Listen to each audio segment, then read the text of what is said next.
you've got to get one. Adam Curry, John C. Dvorak. It's Sunday, November 25th, 2018. This is your award-winning Gitmo Nation Media Assassination episode 1089. This is No Agenda. Huddling for dear life and broadcasting live from the capital of the Drone Star State here in downtown Austin, Tejas, in the Cludio in the morning, everybody. I'm Adam Curry. And from northern Silicon Valley, where we're literally fogged in, I can't see the Zephyr.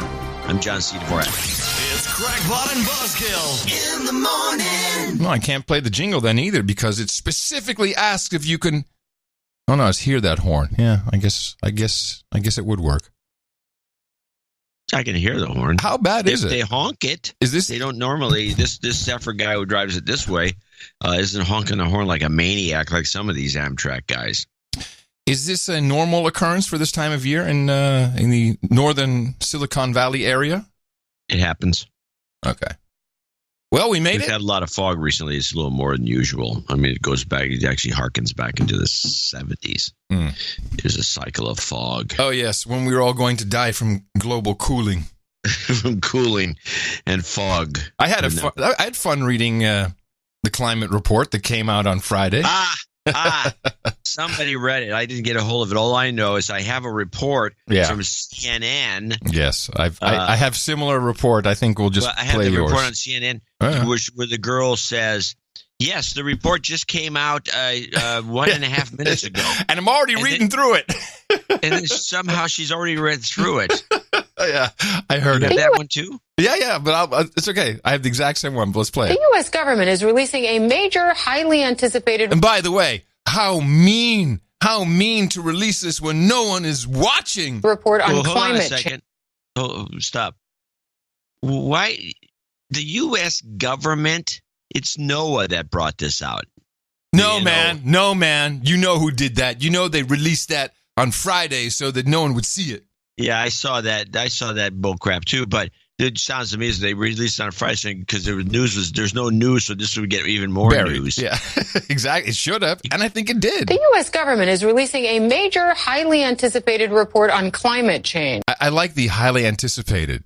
Did you even know it was coming out on Friday? No, nobody did. In fact, it's being made public right now as we speak this hour at 2 p.m.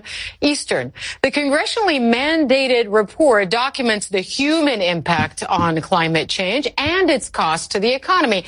Now, it could contain dire threats that are at odds with President Donald Trump's own environmental policy and own pronouncements. Let's get right to CNN's Renee Marsh for details. She's live in Washington.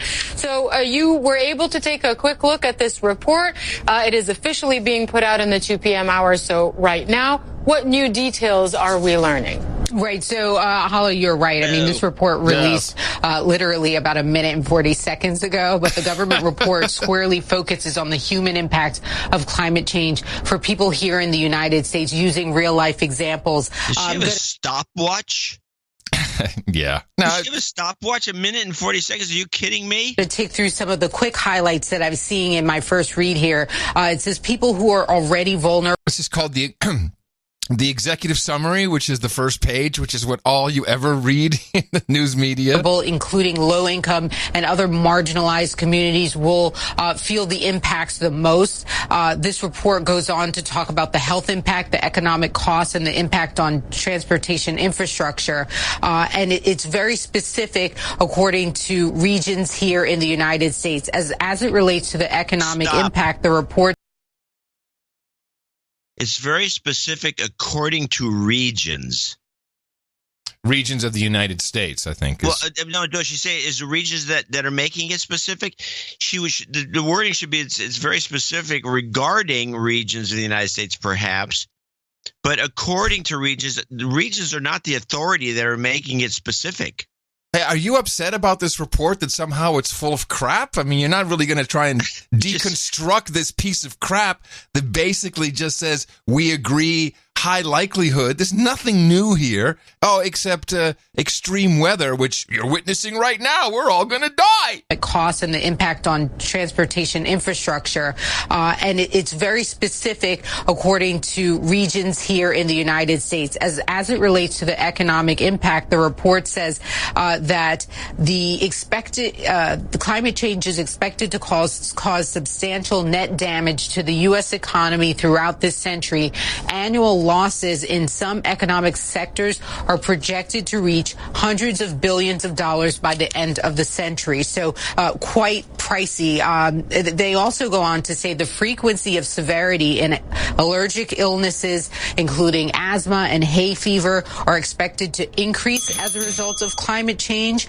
More people will be exposed to things like ticks carrying Lyme disease, mosquitoes that transmit viruses like Zika, West Nile virus, and dengue fever. So that will become more prominent when it comes to agriculture and our food sources.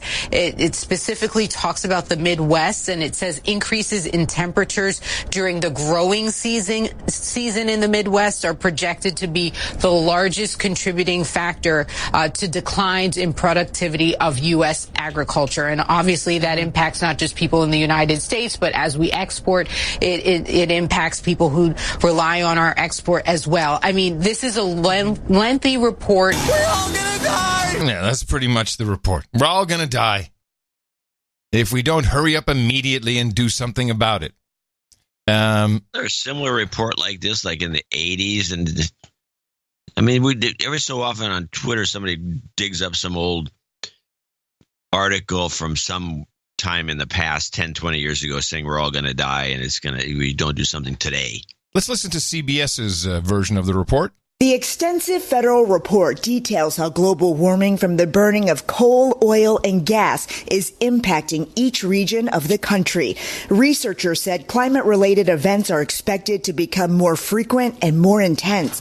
But President Trump's policies and rhetoric often reject climate change. His administration has rolled back Obama-era environmental regulations and promoted the production of fossil fuels. So we're getting out.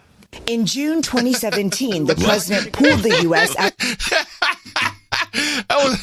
That was a great little edit they did there. This is cool. The production of fossil fuels. So we're getting out. In June That's all it took for us to leave the Paris Climate Accord, apparently. 2017, the president pulled the U.S. out of the Paris Agreement, a pact of nearly 200 countries to curb climate change. Last month, Mr. Trump dismissed global warming on 60 Minutes. But what about the scientists who say it's worse than ever? You'd have to show me the scientists because they have a very big political agenda. And just this week, President Trump tweeted about East Coast cold weather, writing brutal and extended cold blasts could shatter all records, whatever happened to global warming. Former Vice President and environmentalist Al Gore said the president may try to hide the truth, but his own scientists and experts have made it as stark and clear as possible. The White House tried to dismiss the report. It's almost over. Saying it is based on... No, you got to stop. Okay. You got to back it up because there's something that said something about Gore that I wanted to get because I think it was worded peculiarly. Warming. Former Vice President and environmentalist Al Gore said the president may try to hide the truth, but his own scientists and experts have made it as stark and clear as possible. Okay. No, sorry. Well, I misheard. Okay. What Gore has been out there saying, "Oh, it's unbelievable! He tried to hide this, tried to hide the report. It's his own scientists." If anybody's trying to hide anything, it's Gore and his pressure group that keeps any alternative opinion from coming on the news. The White House tried to dismiss the report, saying it is based on the most extreme climate change scenario. But, JB, it is worth noting the administration chose to release it today, right after Thanksgiving, on the busiest shopping day of the year. Yes. Oh, my God. Here's what's interesting. Of course, I went through the report. Do we know that it was Trump's decision to release it today? You know what? Honestly, I don't care. Because every single time we talk about stuff like that, I get emails. And everyone's triggered and there are people getting sick actually sick from hearing the name Trump in news reports that we play. They're ill. People are getting sick. Not us that's talking about Trump. I know, but they're sick. People are getting sick, and I want no part of it. So I don't care. I don't care. What I do care about is that they say in this report it is going to hurt poor people and marginalized groups. Poor people and marginalized groups will die sooner from this horrible, horrible catastrophe that's taking place. The crazy thing is that the measures that were agreed to in the Paris Climate Accord are being put in place in Europe, in places like France. And the actual people that these taxes, these carbon taxes are supposed to save are on the streets burning the city of Paris because they can't eat anymore. Maybe the whole thing's a scheme to get rid of the lower classes. I mean, there's report after report of Paris. I'll play one of them from CNN. And nowhere, not for a moment, does anyone mention that the hike in fuel price is because of the implementation of carbon taxes. They just don't even say it. I want to take you to Paris now. Stunning pictures coming out of there. Protesters filling the most famous street in France, the iconic Champs-Élysées, with fire and explosions. In a second weekend of protests, the usual scene of tourists and Parisians enjoying cafes and luxury shops replaced by burning vehicles. As 8,000 protesters clashed with 3,000 police in riot gear. The demonstrators, who call themselves the Yellow Vests, are angry over rising fuel prices. Now, police used tear gas and a water cannon in an attempt to break up these demonstrations. CNN's Jim Bitterman is joining us now from Paris. Jim, tell us why these protesters are so angry. Well, I think it started off as a fuel protest a week ago, Anna, but in fact, over the last few days, it's generalized a lot. Really? See, this is what I mean. And he doesn't even give us the truth why they're angry. Well, that's CNN. In fact, he sounds like Norm Macdonald doing a comedy. He does sound like Norm. People are just dissatisfied with the Macron government. His approval rating has dropped to 25%. They're worried about the rising cost of living, about pension payments that aren't really making ends meet. So it's just a generalized anger about the state of the economy. And, of course, President Macron has vowed to continue forward on his ideas of reforming the economy here. So. See, and instead of explaining what reforming the economy means, the idea is a new Green Deal. It's the green economy that he's supposedly kickstarting by penalizing people. Do you know price of diesel? Now I'm not sure if it was diesel or regular petrol. One of the two. It was diesel. Diesel. Went I up have a report 30 cents. I have a report that contradicts your report a little bit. Go on. Went up 30 cents. They are now paying the equivalent of $7 per gallon. Seems a bit high. Seems a tad high. I think people just have had enough, and they heard a lot of people say that today. You heard a lot of people calling for Macron's resignation. Now, here on the Champs-Élysées, this is not the scene you would expect on the Saturday night following Black Friday. You would think there'd be a lot of people out and that sort of thing. People today were protesters throughout the day, and only about an hour ago or so did the police make a move with a major assault on the avenue here with multiple trucks and hundreds of police to clear away the demonstrators. And for the most part, they've succeeded. There are still a few pockets of resistance along here. We haven't heard from Macron all day until very late this evening when he put out this tweet. He said, thanks to all the law enforcement, you'd expect that, but he said, shame on all the people who assaulted them, shame on those who voluntarily assaulted citizens and reporters, shame on those who tried to intimidate our elected officials. So you have him taking a very kind of professorial or perhaps paternalistic tone, something that he's been criticized for in the past. Okay. I'd love to hear your okay. So but first, before you play mine, which I believe is from CBS, is something more, which they do mention these issues that you say CNN didn't mention. I've never heard that CNN clip before. I will say, based on what I know and based on this other clip and based on what's really going on, CNN should be ashamed of itself. That's a bullcrap report. All of them from CNN are like that. Every single one of them. It's getting worse at that place. Yeah, it is. Why are they doubling down on this? I don't know. It makes no sense. Anyway, here, play this. This is the French fuel tax protests. Anger continues to grow over the country's rising fuel taxes. Thousands across France are also protesting President Emmanuel Macron's administration.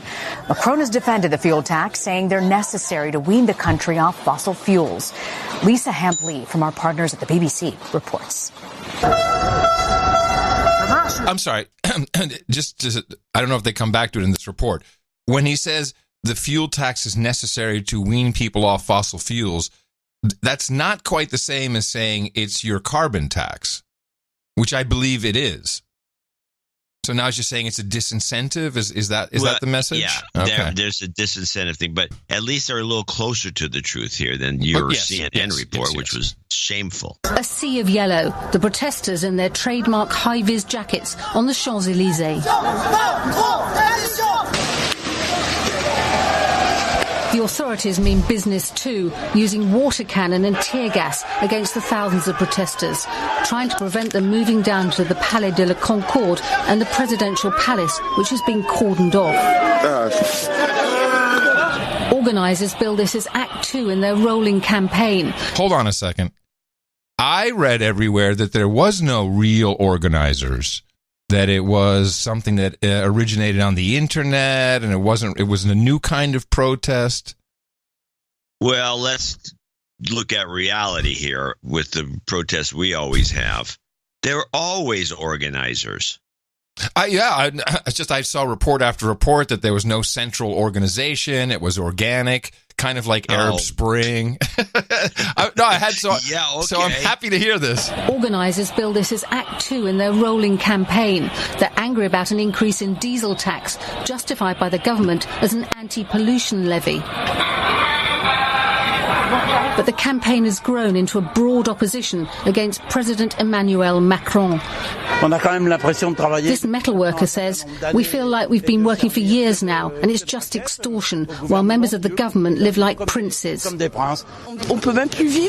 not even possible to live anymore after paying taxes," says this woman. "I'm disgusted. I'm telling you, if I saw him, I wouldn't be able to shake his hand, and I'd tell him exactly what I think." Some here have been ripping up the street and trying to build barricades. But as protesters let off fireworks, the authorities have the power to move them on. Now, before we talk about this, I have a similar report from Euronews with men and women on the street, which kind of fills this in, and I think it'll make sense for... And before you go there, I want to mention what you're going to do is promote the idea that the nonsense in the report that came out here, that if we don't do anything, it's going to hurt the lower classes. Yes. This is evidence of where they are doing stuff. And it's hurting the lower classes. Because they're doing stuff. Yes, and that was exactly my point. A very tense day on the Champs-Élysées in Paris. Clashes erupted between police and some yellow vests. Authorities used water cannons and tear gas for several hours in order to counter the most radical protesters. While many regret these incidents, others believe these methods are the only way to be heard by their government. Honestly, isn't it interesting how every single report, regardless of organization, has that one explosion in it? Hey, your clip had it. I had a clip with the explosion. This is the second clip with the explosion. They just edited it right. Yeah, mine had the explosion. Yeah, I think there's one explosion, and everybody used it. Just put it in as a little opening kicker. Hell yes! The way to be heard by the government. Honestly, what do they think they're doing? There are certainly some rioters, but we're not responsible for that. We're just here to be heard. The problem in France is that we don't have a choice. If we want something, we need to fight for it. They don't listen to us anymore. Emmanuel Macron was the main target of the thousands of yellow vests gathered this Saturday. But apart from the president, the whole French political class is criticized by the demonstrators. I'm demonstrating because it's not possible anymore. I'm retired and we can't make ends meet anymore. It's not possible. And I don't understand why the members of parliament, the senators, have all these privileges. We don't diminish their salaries. Who do they think we are? What are we? What are we? Are we sheep? What are we? Are we the dogs of French society? Is that why our ancestors fought? I love this guy. He translated the French guy, and he acted a little bit. Who are we? What are we, sheep? Are we sheep? What are we? Are we the dogs of French society? Yes. Is that why our ancestors fought? What started off as a movement against taxes on fuel morphed into a larger gathering against other types of tax, as well as to denounce the cost of living in France and social inequalities. But without a central structure nor official representatives, the Yellow Vests seem divided over what to do next. We need a citizens' assembly. Citizens need to make the votes referendums. We're the ones who should have the voice. Here we go. Now that we've started rising up, we need to step up the movement. Macron won't stop until we face him with a general strike, clearly. There it is. That's what's coming next. General strike. And so it's clearly there's a little more going on than just the fuel price. I would say migration may be irking some people, and just the overall economy in general. Just a couple of things I find interesting about this, which is covered a little bit, but it's not covered well here. One is they call it a pollution tax. Oh, love that, yes. When we were talking about carbon pollution, it's carbon tax. No, it's no one wants pollution. to use those terms because it's being promoted and it everywhere. should be carbon dioxide, but they've just moved that to carbon just to make it easy. Carbon dioxide tax, which is like, don't drink soda. I like the idea of the guys wearing these yellow kind of street workers vests. Now, this is a mandatory item for your automobile in France. Oh, is it? Yes, you must have a yellow emergency vest in your vehicle at all times. That's not a bad idea. I don't know if it's mandatory in Britain, but I know pretty much everybody has that. We should do that here. But I like the idea of everybody wearing these things. Well, what's cool about it is you could create a global movement of yellow vests, yellow jackets, whatever we want to call it. I like yellow vests. It's a vest. And this is happening now. I think it was happening in Belgium. I believe somewhere in the south of the Netherlands this was happening. And people are putting on yellow vests. It's small, so it's not to this proportion yet. It's not on the Champs-Élysées with the Arc de Triomphe in the background. There's stuff they were showing on CBS. There was thousands and thousands of people with these yellow vests. Yeah, yes, exactly. But I'm saying the ones in other parts of Europe are starting to do the same thing. The yellow vest meme is happening. I think it's a good one. Yeah. The other thing that you didn't get to see because it was pretty visual and they just kind of mentioned it in passing on the CBS report was the fact that they're literally digging up the street. Yes. Yeah. I know. It's great. Well, yeah. Well, they have a little more power there. I mean, in the United States, it's actually punished. I think it's a felony and it's punishable by all kinds of horrible things if you do it. If you even advocate a general strike. Is that general so? strikes are illegal in this country. Is that so? Oh yeah. We can't have a general strike in the United States. Really? You could go try promoting one and see what happens. See what knocks on the door. Huh. That's illegal. Isn't that freedom of speech? Can't I say whatever I want? You're talking to the wrong guy. Well, that's something that needs to be looked up. You can look. I think it began. I think it was either under the Roosevelt. I think maybe the Roosevelt administration is the one who promoted that because they were having so much trouble with the longshoremen and some of these really powerful unions we used to have. But yeah, general strikes are no. You can't do one. You can't call one in a local area. They were thinking about this in San Francisco some years back over some complaint, and it didn't get very far. Well, you mean a general strike if it's labor unions who are organizing it? That's what you mean by a general strike. If it was a general strike is where everybody stops working. Yeah, but you say it's illegal to organize that, or it's just illegal to stop working? I'm not quite sure what It's illegal to organize it. Right, but I think it's illegal to organize it if you're a union, not if you're Adam Curry podcaster. No. I call a general strike. To organize a general strike. I call for a general strike. Well, please bail me out. I need to look this up. This sounds general strikes. Just look up general strikes. I'm trying to find it. I cannot find anything that says it's illegal. A general strike is illegal. I can only find it in combination with the NLRB, the National Labor Relations Board. Their Section 8 prohibits the general strike organized by labor organizations, but I'm not so sure. I mean, I can organize anything I want. Well, it's possible that if you weren't in a labor union and you organized a general strike, you might get away with it. But as far as I know, well, for one thing, that's never going to happen. Mm-hmm. But yeah, we'll look into it. We'll report further. Interesting. But yeah, I don't think it will happen. But it's interesting to me, the disservice that everyone's getting here. It's like, this report is being touted as, oh my God, it's going to hurt all the poor people. But the exact same recommendations that are in the United States congressionally mandated report are the ones that people are rioting over in France, or at least some of them. Yeah, that's not the elites that are rioting. No. But the French do have this odd history of chopping people's heads off. They take their protest pretty seriously. Yeah. So. Yeah, well, it seems as though they get to a boiling point and just go nuts. Well, there's one other thing that may be playing into all of this, and it's something that is not reported at all here. In fact, I haven't heard much of it. Only in the Netherlands did it get my attention. This is the Global Compact for Migration.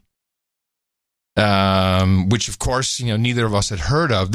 No, we've heard. We talked about this some time ago. This is a while back, right? But it's now been agreed to. This thing passed, and what that means is it's just an agreement. It's not legally binding, except in multiple European countries, including the Netherlands, in their constitution, their ground laws, as they call them, their basis laws.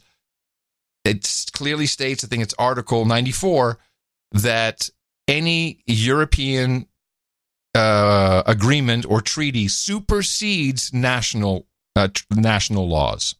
And people in the Netherlands are very upset about this. What are they expecting? Well, I'm telling you. They're in the EU. But here's what the compact says. Refugees and migrants are entitled to the same universal human rights and fundamental freedoms which must be respected, protected, and fulfilled at all times. However, migrants and refugees are distinct groups governed by separate legal frameworks. Only refugees are entitled to specific international protection as defined by international refugee law. This global compact refers to migrants and presents a cooperative framework addressing migration in all its dimensions. I could go through every single article in this. This came up in the conversation because Trump refused to sign on to this global agreement, and they made a big stink about it. Yes. And then it kind of passed by, and now we've long since forgotten about it. Now it's back in the news, I guess, because the other people are starting to look at it. Yeah, and this is the United Nations Compact, a part of the 2030 Agenda for Sustainable Development. And of course, it says that because of natural disasters, the adverse effects of climate change and environmental degradation, we will see huge migration. They keep promising this. And the entire idea is when people are on the move, you sign up to the compact and you basically can't stop them from coming into your country. And that's what people are worried about. And again, not mentioned in any of the reports about Paris. I think that also may have something to do with it. I don't know about French law. But, as you point out, it's like, hey, it's United Nations. They all sign on to it. Or not everyone has signed on yet, actually. But once you're in, then you're in. And then you got to let it happen. So, this migrant, the migrant issue is a problem. Well, it seems to be a yes. It will, of course it's a the problem. compact will ensure migrants working in the informal economy, which is not defined in this document, but I guess that means running drugs, hookers, black cabs.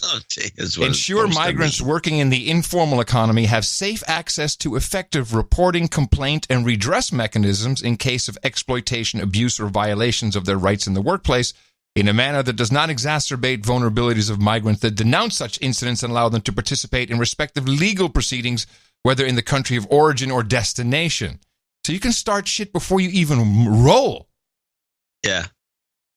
And it's really quite stunning, this document. Develop procedures and agreements on search and rescue of migrants, which now is happening is, non-governmental organizations are doing this. They're actually going as close as they can to, for instance, Libya off the coast and pick them up, save them there, and bring them back. The primary objective of this is to protect migrants' right to life, that uphold the prohibition of collective expulsion, guarantee due process and individual assessment, enhance reception. Enhance reception?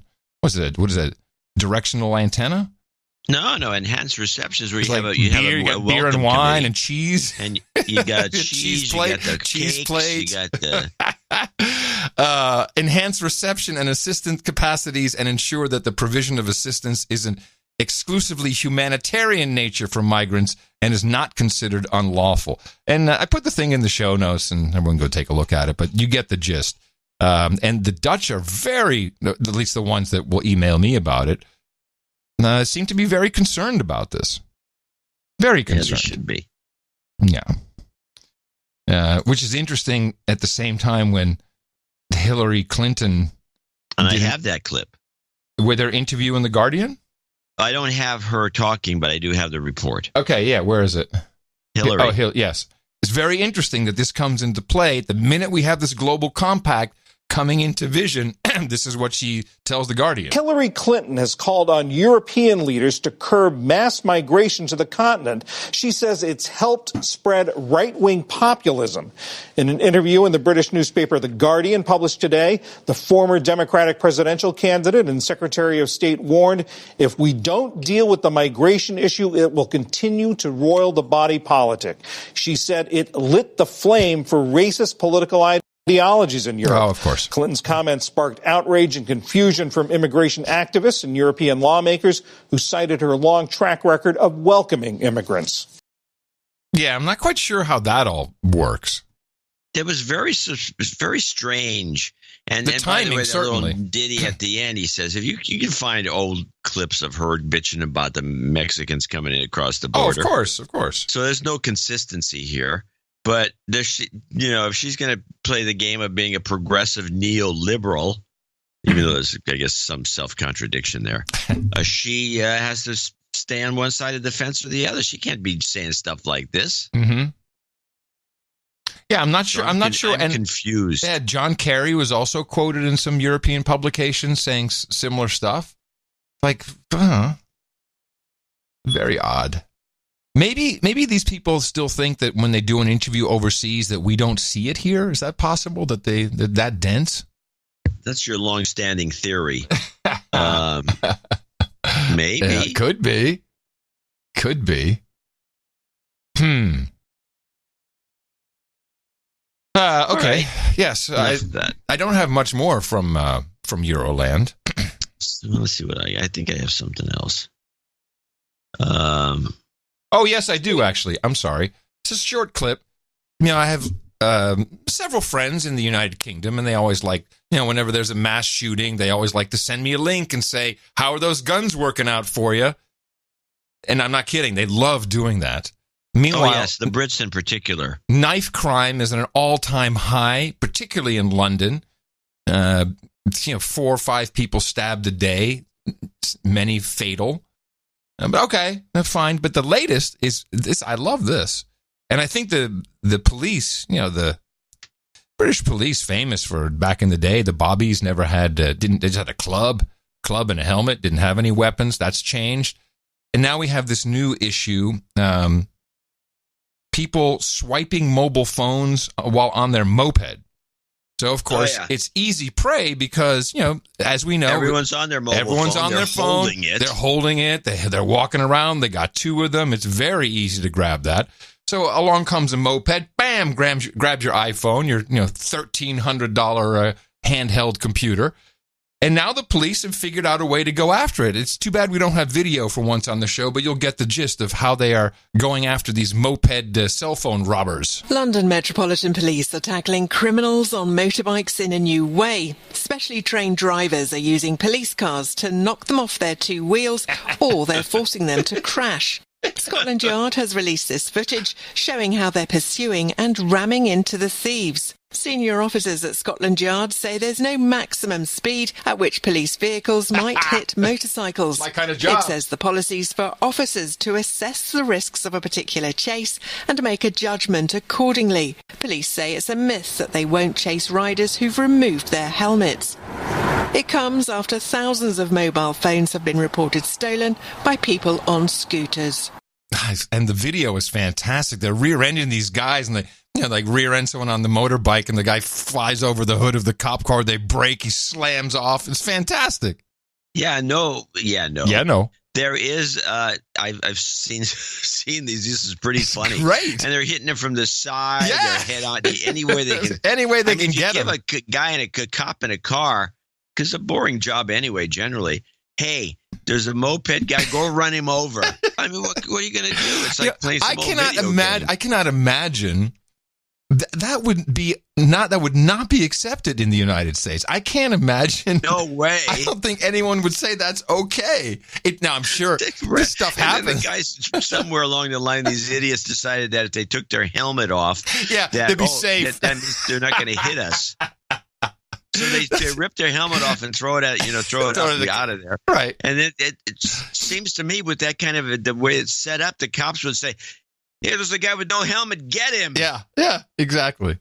No, it's fantastic. Just fantastic.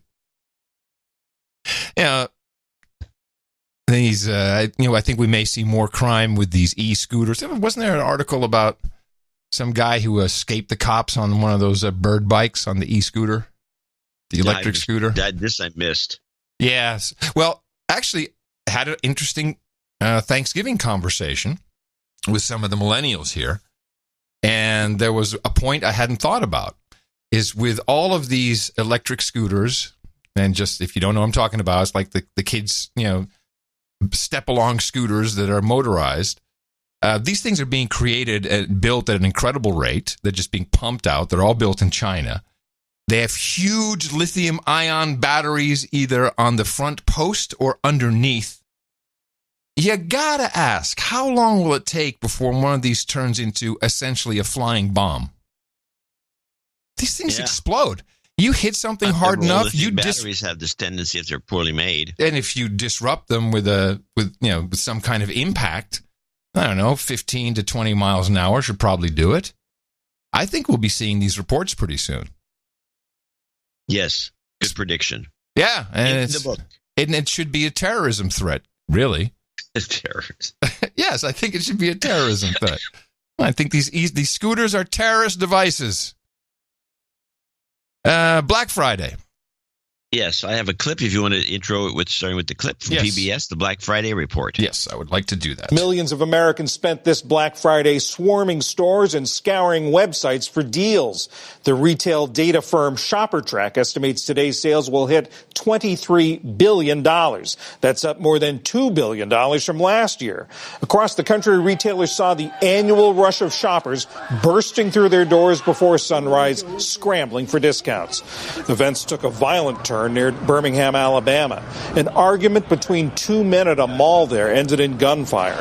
Police shot and killed the suspected shooter. An 18-year-old and a 12-year-old bystander were wounded. Now, I tried to look around to get some, your typical Thanksgiving Day footage, and didn't seem like there were any big records of people, trampling each other. It just didn't have the same vibe as it used to.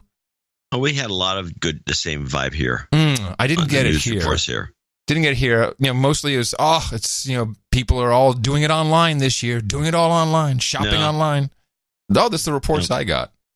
Well, no, our reports were the same as usual. And they said it was up $2 billion, which is a lot, which should actually help things.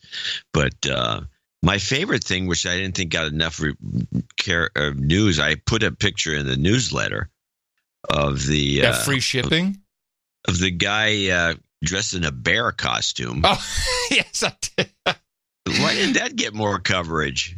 I don't know. Cuffed a guy in the bear costume, so it looks like a cuffed polar bear. I think that Black Friday has gotten to a point in the U.S. media where every report is probably sponsored. It's like they have a choice of going anywhere, and they might as well say, "Hey, everything's good over here. Come look at Walmart or what." It just seems like it's native advertising. at this point? You know, I ran into a native. After the fact, I did this research. There was in the Atlantic, and people can look this up if you like Southern cooking and you can't do a decent biscuit. There's an article on why we can't cook good biscuits, and it refers to specifically soft red wheat from the South that is sold as all-purpose wheat and self-rising wheat. The kind of wheat they sell by these various vendors down there is different than the northern wheats, which will not make a decent biscuit because of the nature. And it goes into a long. Are we still on Black Friday? What are you doing? No, I'm I'm still on Black Friday in a roundabout way. I'm just reasserting a point you just made. Okay. About native advertising.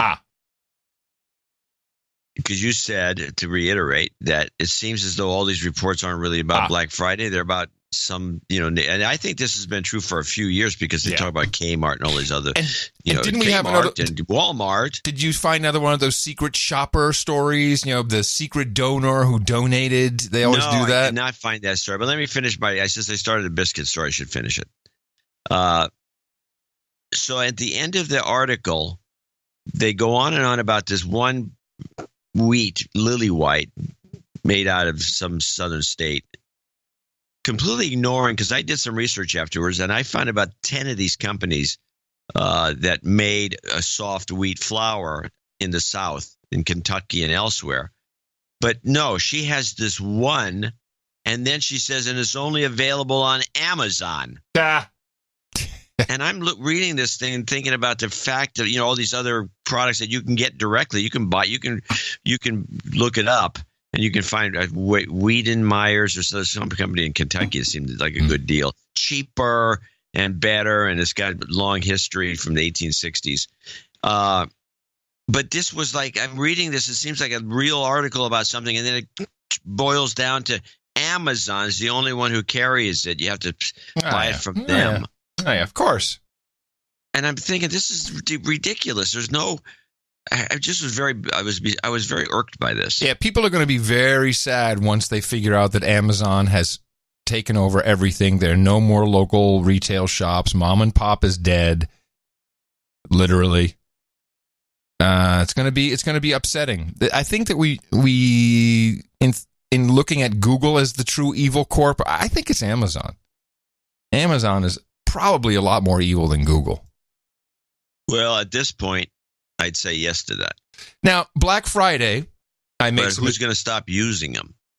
Oh, I'm really trying to diminish my use. It's very difficult when you send me links to the SSD drive that I need to get from Amazon. Where else would you get those products? That's what I'm saying. It's very hard. It's already very hard. But I do try. I do try to. I'm failing, but I try. I try to get stuff at other outlets online, but it's hard. It's the 800-pound gorilla.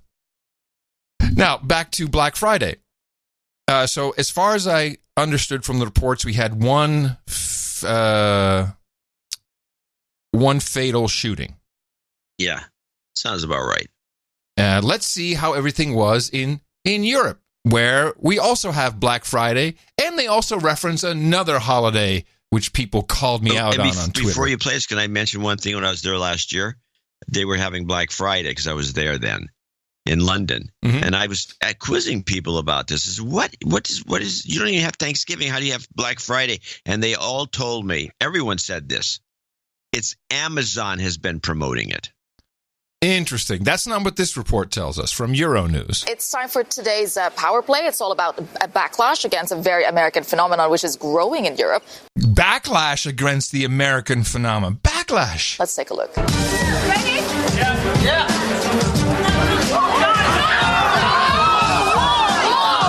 Black Friday. It might just drive you to despair. Bargain-mad shoppers literally falling over each other just to get 40% off a television. The American phenomenon is linked to Thanksgiving, and even though Europe does not mark this holiday, Black Friday has been creeping onto its continent in recent years, with sales increasing by 32% in Europe last year, but not everyone is happy about it. In France, Greenpeace has launched a counter-campaign calling on Europeans to ditch the bargain-fueled chaos in favor of getting active and spending time with family and friends. So you're going to hear this little panel discussion between a couple people. I think one is from Sweden, maybe Sweden or Finland, I can't remember. So you have to get into her accent for a second. So they really kind of like the whole idea that, they've got these sales are going up and that's good for the economy, but it's an American thing. So it's inherently disgusting. It's just, it has Americanism all over it. It's just, ugh. So we're going to do it a little different. We're not going to be as crazy as them. Of course, you're only just getting started. I think that first image encapsulates what Black Friday is, in our heads. But then there's, again, we're talking about messaging. So you were shaking your heads when you were looking at that. Is it a good thing, a bad thing? Black Friday, it's a sale. Well, it's good for your wallet, but it's bad for the planet. We are already consuming 1.5 planets every year. This is a statistic I didn't know existed. Did you know we are already consuming 1.5 planets every year? What is she talking about? And I looked this up. The assertion is that this past year, we consumed more minerals than the planet actually can provide to us. It's like a global warming statistic, is what it is. It's except about climate. It's about minerals. It's like peak oil. Yes, thank you. It's peak product is what it is. But it's bad for the planet. We are already consuming 1.5 planets every year, and so we really should think carefully. I don't. It may be the translation that makes it funny. We're consuming 1.5 planets. But it's bad for the planet. We are already consuming 1.5 planets every year. And so we really should think carefully what to buy and buy quality and, of course, good price if possible, but not just to rush and buy anything. But what about this idea that this is so American? Do you think that's something that people think about, in France especially? Well, brand companies are getting more global, so they have global approaches. We can think about Halloween, for example, that was kind of introduced to Europe. Oh, I got people telling me it was bullshit, that Halloween is not true, it's not happening in Europe, it's even happening in France. So there's no more resistance to something American? Not necessarily. I think that it's a balance. There's a try to use a phenomenon to promote products. Then there'll be a response of society, which can be that harsh. But also, I think a balance will happen throughout time. But very quickly, Laura, should there be a different messaging when it comes to Black Friday in Europe? No, I don't think so. I mean, I think that if it's going to work, it'll work on the same basis. A different messaging. Don't buy a lot, but buy responsible. Which is that everybody likes a bargain. I mean, I'm half American and I've actually just come back from the States and I was there for Halloween. And I can assure you that even while people go a bit crazy for Halloween here, it's nothing like in the States. So even if we get Black Friday here, it's not going to be like it is in... No one is going to die. Well, there you go. There you go. Maybe the sale is actually quite good there. It's a bunch of haters. God. Haters who really... Yeah, they're haters. They're trying to make Black Friday more of a social experience. No, it's about sales and deals. And everyone knows it. You can't pretend that it's not. So these retailers can balance the books. Yes. So you do. You just move as an inventory turn. Well, I saw I forget, was some mini documentary on Black Friday, and it has had different meanings throughout the years. There was a Black Friday when during the Depression, and there was of course, had a whole different meaning. There were different Black Friday interpretations throughout the ages, going back decades. But now, according to the Wikipedia on shopping, the Black Friday word had to do with stock market crashes. This is a bad day on Friday, but specifically for this holiday, I said the word holiday. What is a day off in the United States anyway? Mm-hmm. Black Friday is an informal. I'm going to read from the wiki page so we can get to the bottom of it. Black Friday is an informal name for the Friday following Thanksgiving Day, which is celebrated on the fourth Thursday. Black Friday has been regarded as the beginning of the shopping season, although the term Black Friday didn't become widely used until most recent decades. When I was a little kid, I never heard this term, and I first started hearing it, I don't know, maybe... When did you first hear it? Because maybe 15, 20 years ago? Oh, no, I've only heard it in the context of shopping. What I learned is that in the 50s, it referred to the practice of workers calling in sick the day after Thanksgiving, and that's why it was called Black Friday. Well, here, the earliest evidence of the Black Friday applied to the day after Thanksgiving in a shopping context suggests that the term originated in Philadelphia, where it was used to describe the heavy and disruptive pedestrian and vehicle traffic that would occur on the day after Thanksgiving. And it made it all look like black, like everything was black. The usage dates to at least 1961. More than 20 years later, as the phrase became more widespread, a popular explanation became the day represented at the point of the year when retailers began to turn a profit, thus going from being in the red to being in the black. Yeah. So it morphed. Ultimately, this is an American invention. We rule. This is what we do. We create these types of things, and you suckers in Europe, We're good at it. Yes, we're very good at it. And we've created. And if this began in 61 and then morphed into what it is, probably in the 80s, I think, is the way it is. Sounds about looks right. Looks like the timeline. Yeah. That means that we've been doing the official Black Friday, the modern Black Friday, which means the retailers make all their money, and they all got a clue that everyone's going to go shopping. Yeah. So let's do it. Let's go overboard. Yeah. That has taken 30 years? Plus years, 80, 90, about 38 years. We like to stick with Europeans they don't know what's going to happen. 38 years from now, they could be completely nuts. Well, remember, we've created new holidays. We have Cyber Monday. We got the Cyber Monday. Which is going to get this holiday, by the way, which is a bogus holiday creation of Amazon. It's not a holiday. It's not a holiday. It's a bogus construct. It's great marketing. And I believe that Amazon pushed the idea of Black Friday in Europe, or at least in London, if these guys aren't full of crap. I would think you're right. Promote, because that if Black Friday exists, then Cyber Monday will exist. Yeah. I think Amazon's genius marketers, if that's true. Well, it really only started in the last 5 years in Europe, so that would I'm sure we could we can track that back to Amazon. Probably. I don't know. I think it's doable. Oh, whatever. Doesn't matter. It's all people buying shit they don't need with money they don't have. That's what keeps the country going. Well, sadly, that is the way our country, this country, works. Why is it sadly? You don't like buying stuff? No, I don't like. I will always remember George W. Bush after 9/11 saying it's very important we all go back to work and keep shopping. Yeah, I remember that too. One of the funniest things he's ever said. Yeah, but it was kind of necessary, because when you don't have the shopping taking place, we can't create the fake monies to lend to you. Well, nothing happens. If the shopping's not going on, we're a mercantile country based on an oil economy, which is something we can't ignore completely. Mm-hmm. And when either one of those things is disrupted, you're just going to end up in a depression, and then you get the opportunity for some socialist government to take over, some bad things to happen, which is what some people strive for. Yeah. People shouldn't shop so much. Well, that's what Greenpeace was trying to say. Yeah, that's what Greenpeace was trying to say, and their basis for saying that is ill-advised.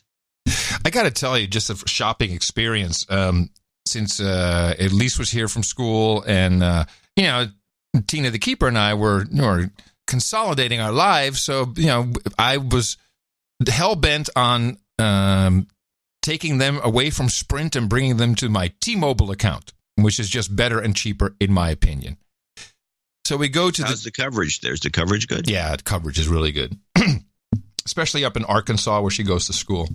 Oh, then you want T-Mobile. But it's also cheaper. I like it. Have you seen the CEO of T-Mobile? Yeah, I have direct contact with John Ledger. The long-haired freak? Yeah, it's John Ledger. He's not a freak. He's not a freak. You're defending your friend. No, he's not my friend, but I've had issues, and I DM'd him, and he DM'd me back and gave me like his personal assistant to help me with. That was when we were in Italy 2 years ago. Okay. But anyway, I digress.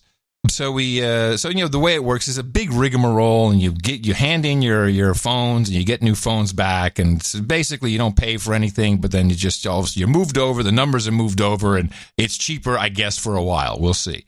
But two things: A, the T-Mobile store, we were the only ones there. So much for Black Friday. It was like, where's all the shoppers? Nothing. But here's the other thing. I have my iPhone 7 Plus, which is, it sits in the corner on the charger. The only reason it's there is it's running WhatsApp, so I can get to WhatsApp from a web browser elsewhere. I don't use it. Is it in a little shrine? No, it's on the floor. I don't use it. But the girls use them, and so they were going to get new ones. I don't know what Apple was thinking. I mean, I've been able to keep up with their, the numbers. It's the 7 Plus, all the way back to the first one, which I had. Then I stopped at 7, and now we're up to. But now we have we still have the 10. We have the XS, the XS Max, the RX, it's all these different model numbers, and they're. Sounds like you're buying a BMW. You know what? It's a bit like I'm confused about BMW or Mercedes numbers. And you just see these phones. There's 4 new iPhones next to each other. The only difference you can really see is price. The phone, this one's a little bigger than that one. That one looks a little bit brighter. I think they screwed it up. What were they thinking with all of it was so easy to remember. Like, the new phone has this number, and there's the big one that has a plus. And now that, this one has a better camera. That one has an OLED versus an LCD screen. It's like, I think they made a mistake. I think people just look and say, well, I can afford that one. It looks kind of the same. Does it work? Yeah, it works fine. Well, this is reminiscent of Apple's. Apple has a tendency to do this. They did this with the Macintosh. Once Jobs quit and Scully took over. Yeah. And then Scully ran the business and, way up. He 10x the company. Yeah.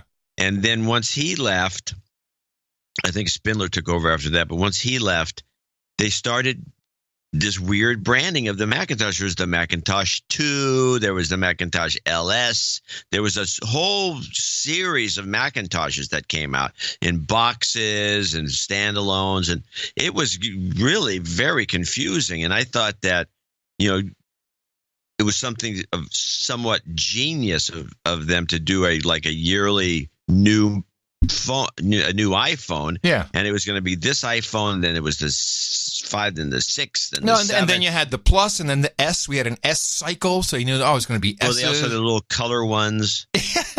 Well, that's the RX now. The RX has the little color ones, except you can't really get any colors because they don't stock them enough. I don't know. It seems like a marketing mistake to me as someone who I'm not stupid. I've kept up with this stuff. Lots of SKUs. Yeah. There are people in marketing departments that really believe that lots of SKUs, give people a lot of choices, is a good idea. I don't think so. Well, I think, I wound up saying, well, just get him the RX. Looks fine. It doesn't have the spiffy super camera on it or the OLED display, but it's got the A12 processor. Woo! So I think you're right. I think it's a mistake. I think Google's, falling in more, Pixel 2.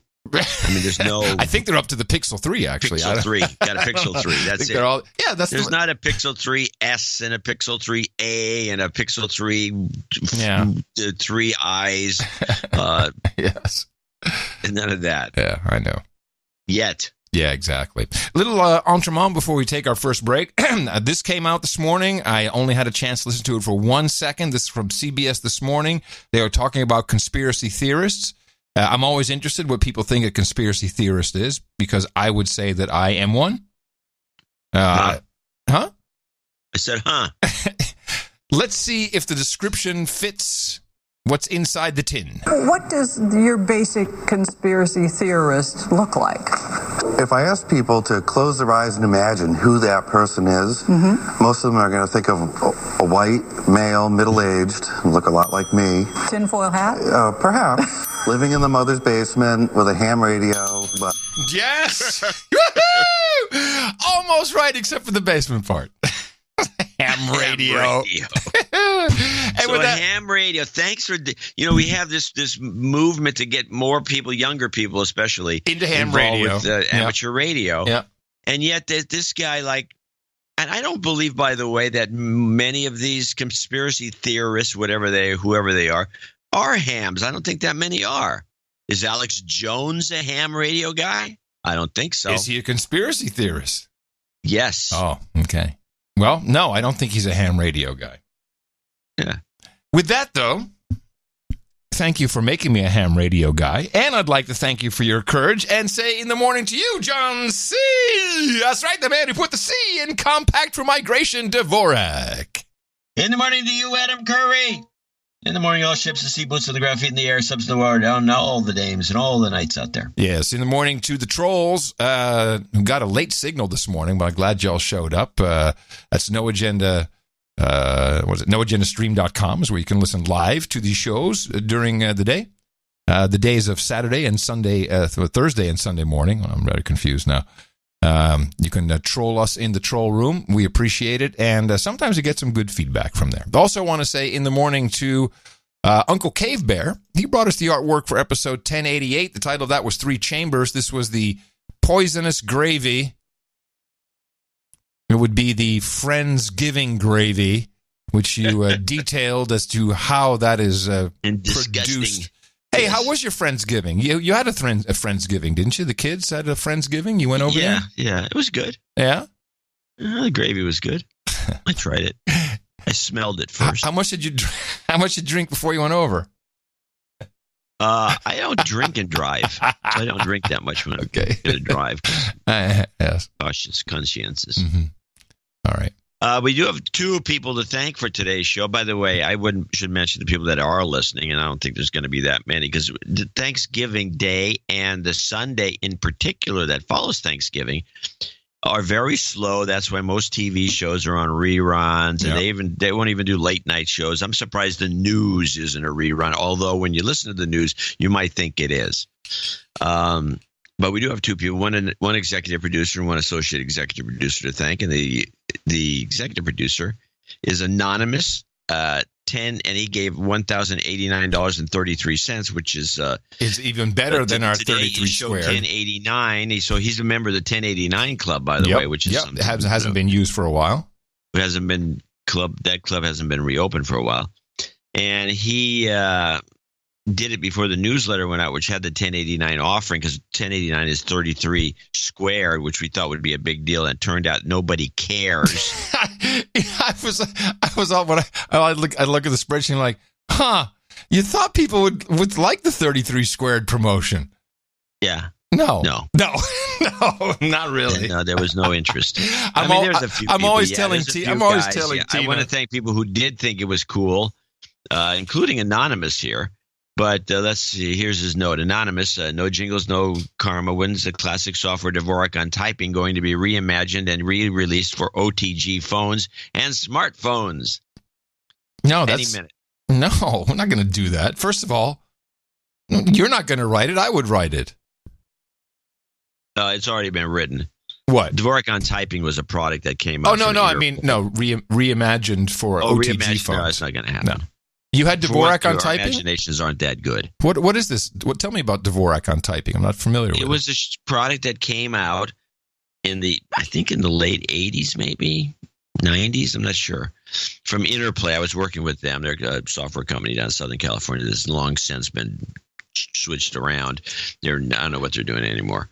And they wanted to do this. I did a couple of products for them, and they wanted to do this typing thing, but it was kind of a confusing problem because it wasn't about the Dvorak keyboard. It was right. It was a Mavis Beacon clone. But the name Mavis Beacon rings a bell, but I'm not sure what that was. It was a typing program done by, I think it was Broderbund. This taught you how to type? Yeah. Huh. And this was the same thing.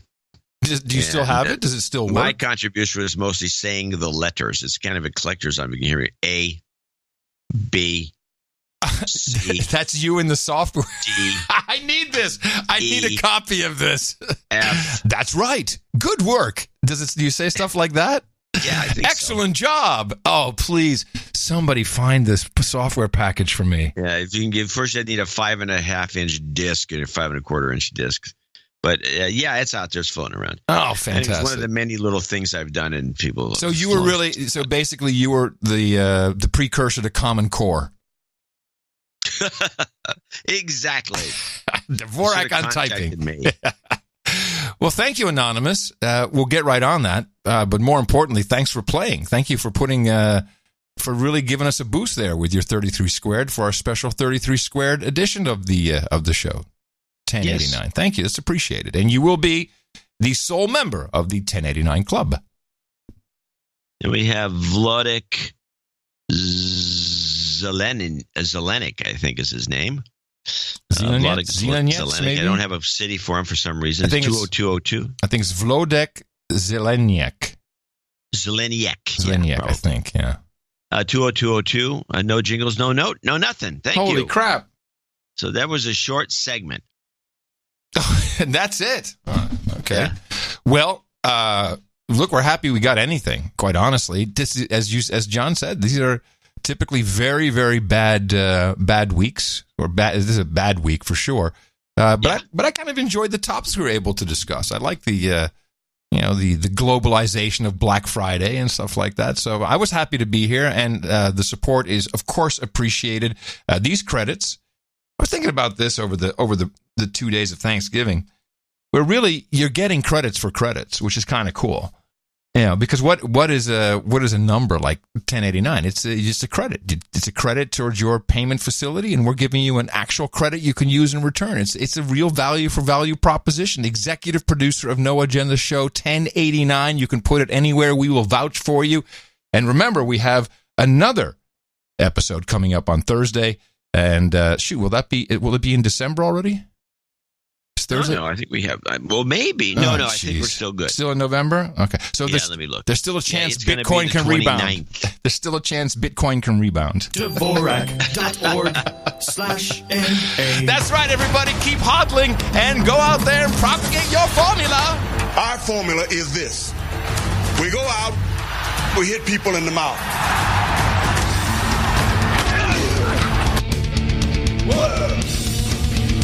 Order! Shut up, slave! Shut up, slave! It's a little segue here. Yes. I'm now monitoring Madam Secretary. Yes. I'm glad you are, because I can't watch it anymore. It's pretty hard to watch. Yes. It's because it's pretty much taken over by the Lear Foundation. Well, as is the Candace Bergen show. The Candace Bergen show, which you're also supposed to be watching. Oh, my God, that thing is unwatchable. Well, there was like a whole thing about, did we do the ice thing?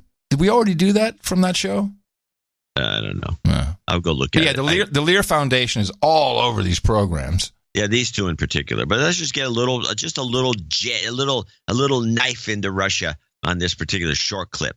And this is Taya Leone as the Secretary of State in a fictional story. In this case, it's a spy, ex-spy, talking to the group. I don't think we know anymore what Russia is or isn't capable of.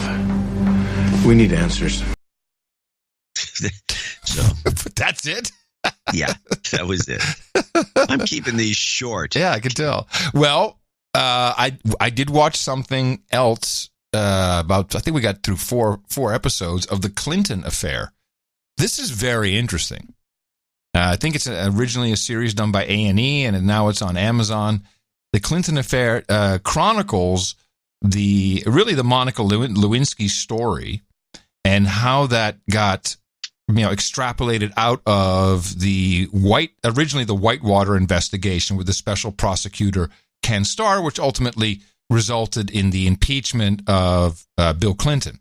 Yeah, but the impeachment was had nothing to do with the Whitewater investigation and only had to do with his testimony about Monica, where he lied under oath. The interesting thing, as you're already starting to point out here,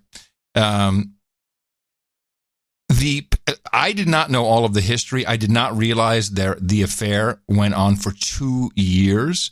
I did not realize the extent, and I did not realize, if you look at Paula Jones and there was one other one, forget what it really was about was sexual harassment in the workplace.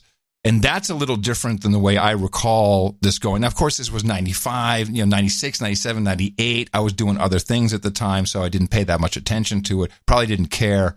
But there's one. It's one thing to it really sexual harassment in the workplace is a huge issue where you're doing this to subordinates, and that's what that Paula Jones was about, and one of the other women, or multiple other women. There's a couple women. But what's uncanny is the parallel. And when you watch the series, it's like, holy crap, this is exactly the type of thing that's happening to Trump today. Right down to the same issues, the same defense, the same attacks. The difference is, Trump, so as far as we know, paid off, hookers and porno stars to have sex with him. Wasn't necessarily sexual harassment in the workplace, but the same idea of an investigation about something which was like, really, the Whitewater. Yeah, maybe there was something with the savings and loan. I don't know. Clinton's did have Vince Foster's death in there, which, the Trump hasn't had anything like that yet. But, like a Russia investigation, and eventually it's like the history repeats itself. We love in America, we like starting at the top with, you're doing something really bad for the country, and we bring it all the way down to a hooker and to sex. And that's all that we seem to be able to do, is bring it down to someone having sex with somebody else. And the parallel is just uncanny. You don't think it is, but when you see the series, you're like, holy crap. And just as bad, by the way, the name calling, the horrible press reports, very similar. No wonder Hillary wanted all this. No wonder she enlisted MI6 and with Steele and all these guys. No wonder. Are you implying that this was her only way of getting sex? No, that's not what I'm implying. But that's what it sounded like. It's very interesting to watch. I think we've seen 4 or 5. Must have been a nightmare to clear all of that. It's just all these news reports. Very good, and very little of Hillary. It's really about Bill, about what he was doing, and it's Monica's story, I guess. But look at all the details. Definitely a recommendation. We're enjoying it very much. Good. Yeah. I was thinking of Equalizer 2 or something. I saw Equalizer 2 on the plane. Yeah, what did you think? Yeah, it's like ends well that all's well that ends well. Can't we just have everyone die at the end and just end it? It always has to end in a great way. It has. I saw it as modeled after, and a lot of people haven't seen it. It's Denzel Washington, right? That's what we're talking about? Yeah. I see it modeled after a classic Hong Kong style movie where there's some horrible thing that happens at the beginning, and then the rest of it is revenge. Yeah. And then at the very end, classic Hong Kong movie that this were mostly in the 80s. John Woo and some of these directors came out of this genre, and the genre was very simple. And I think The Punisher would be one. There's a whole bunch of these movies. Sure, and it would always start off with some horrible, like a rape murder that was very ridiculously graphic, and people. And then a revenge thing starts to get back at all the people that did the bad deed. And the whole thing's a chase movie after that. And then at the very end of these movies, typically they get all to kill everybody. Everybody's injured. And then a house or a building or something blows up. And then they shoot it from about 40 angles, and there's a blow up. So it's not just one explosion. It's like the same explosion shot from 50 angles. And then the heroes are all beat to crap, and they're limping, and they got crutches, and they walk into the sunset. It's the same story. And here's the thing. I was wondering, how could I have ever missed The Enforcer Part 1? I mean, what happened? Who was that? Was that Denzel as well? Oh, The Equalizer, whatever it is. The Equalizer Part 1 was a good movie. Oh, well. It was. You should go back and watch that. I don't think so. It was a great airplane movie. To me, it felt like the next movie on my agenda is Mission Impossible, the newest one that they just finally put on DVD. It felt to me like this was Denzel getting a house in Sun Valley or something. Like, yeah, I'll do this movie. Denzel said he wouldn't want to do a number 2, but he did it anyway. Now, speaking of movies in Hollywood, we get a rare opportunity today as the MPAA, the Motion Picture Association of America, has uncloaked its true mission had we had net neutrality. And I think now this could still be implemented, of course, in California, where, as far as I know, the net neutrality laws have passed. And as specifically, although billed as, hey, man, no one can slow down your Netflix or even slow down your No Agenda show because it all has to be, no one gets any priority, no fast channels. The part that this show focused on was the small use of the words ISPs may legally block unlawful content and unlawful traffic, which is what seemed to be quite an issue. As that's not illegal, by the way. It's unlawful is a little different. I mean, you can create something can be unlawful very quickly. So the MPAA has put out their recommendations. This is what they want legislators to work on. I believe this is what they wanted to have implemented with net neutrality. And it's pretty interesting. Four main topics that I just want to discuss. They demand hosting providers filter using automated content recognition technology, which, as we know, works really well. To forward Digital Millennium Copyright Act notices, DMCA takedown essentially, to users, terminate repeat infringers after receipt of a reasonable number of notices, and prevent re-registration by terminated users, implement download bandwidth or frequency limitations to prevent high-volume traffic for particular files, which sounds like that wouldn't have fit with net neutrality anyway. Agree not... No, that does a whole lot of second. Yeah, I know. How's that net neutrality? I know. I thought the net neutrality was all about that. I know. I'm just reading it to you. Well, now, of course, net neutrality didn't happen, so maybe they added that in. But even then, that would not be in accordance with net neutrality, which they supported. We continue. Agree not to... Okay, this is MP. Yeah, these are guys trying to protect their movies. Yeah, but it goes pretty far. Agree not to challenge third-party application of court orders regarding suspension of hosting services in cases by rights holders against pirate sites. Remove files expeditiously and block referral traffic from known privacy sites. So this is where it gets interesting. They continue reverse proxy servers. Should disclose the true hosting location of pirate sites upon referral. Terminate identified pirate sites and prevent these sites from re-registering, and agree not to challenge third-party application of court orders regarding suspension of reverse proxy services. ISPs should forward Digital Millennium Copyright Act notices to users. Terminate repeat infringers after receipt of a reasonable number of notices and prevent re-registration. Also, expeditiously comply with document subpoenas for user information and block sites subject to court order in the applicable jurisdiction. And finally, social media should be compelled to remove ads, links, and pages dedicated to the promotion of any privacy devices and terminate repeat infringers. They really want to block links. A site that has a link to anything, which, of course, Google would be the biggest offender, but they're the good guys. And I think it's very telling to see what the Motion Picture Association of America really wants. But more importantly, they claim that they have the right to do this because of the Constitution. And... Yeah, I want to read this to you because I actually looked into it to try and figure out what they meant. Let me see where it is. They call it I think they call it the Copyright Clause, although that's not what it's called in the Constitution. Hold on a second. Why can't I find this? Copyright.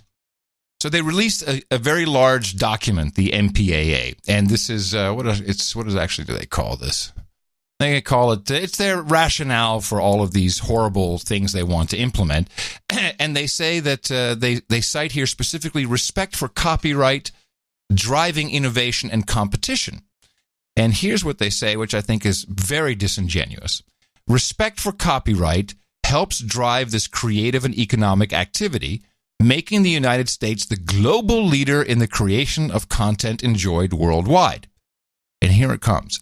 The Constitution's copyright clause recognizes that securing the rights of creators in the fruits of their creativity, including to determine how to disseminate their works, increases both the production and distribution of content to the ultimate benefit of the public.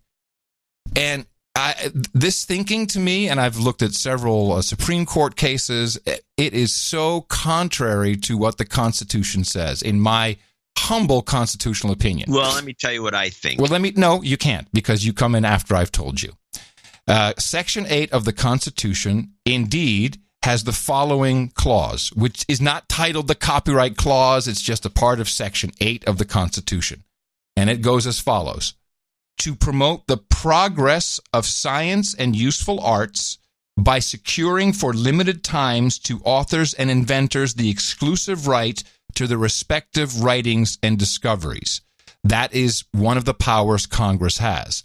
And they somehow believe that this means that this is to let content creators enjoy the fruits of their labor. But that, and they say distribution is a part of this clause by taking the word promotion and progress and saying, oh, that's about distribution, so our distribution needs to be protected. This is all, they lay this all out. But really, what I believe the Constitution says, and I am interested in what you have to say, is they're not about making more money for the creator. They're saying to promote the progress of science and the useful arts, that would be technology, for the people by securing for limited times to authors and inventors the exclusive right. And now, of course, the limited time has become the lifetime of the creator plus 70 years, and it's plus, I think, 95 if it was a corporation. 150 years. Yeah, it's insane what that's become.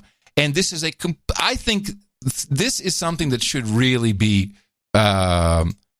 revisited at a Supreme Court level. It is just disgusting the way they are taking this clause and turning it into something for the creator. No, it was so that people could receive useful knowledge and information to build upon, to promote for the people, not for your profit.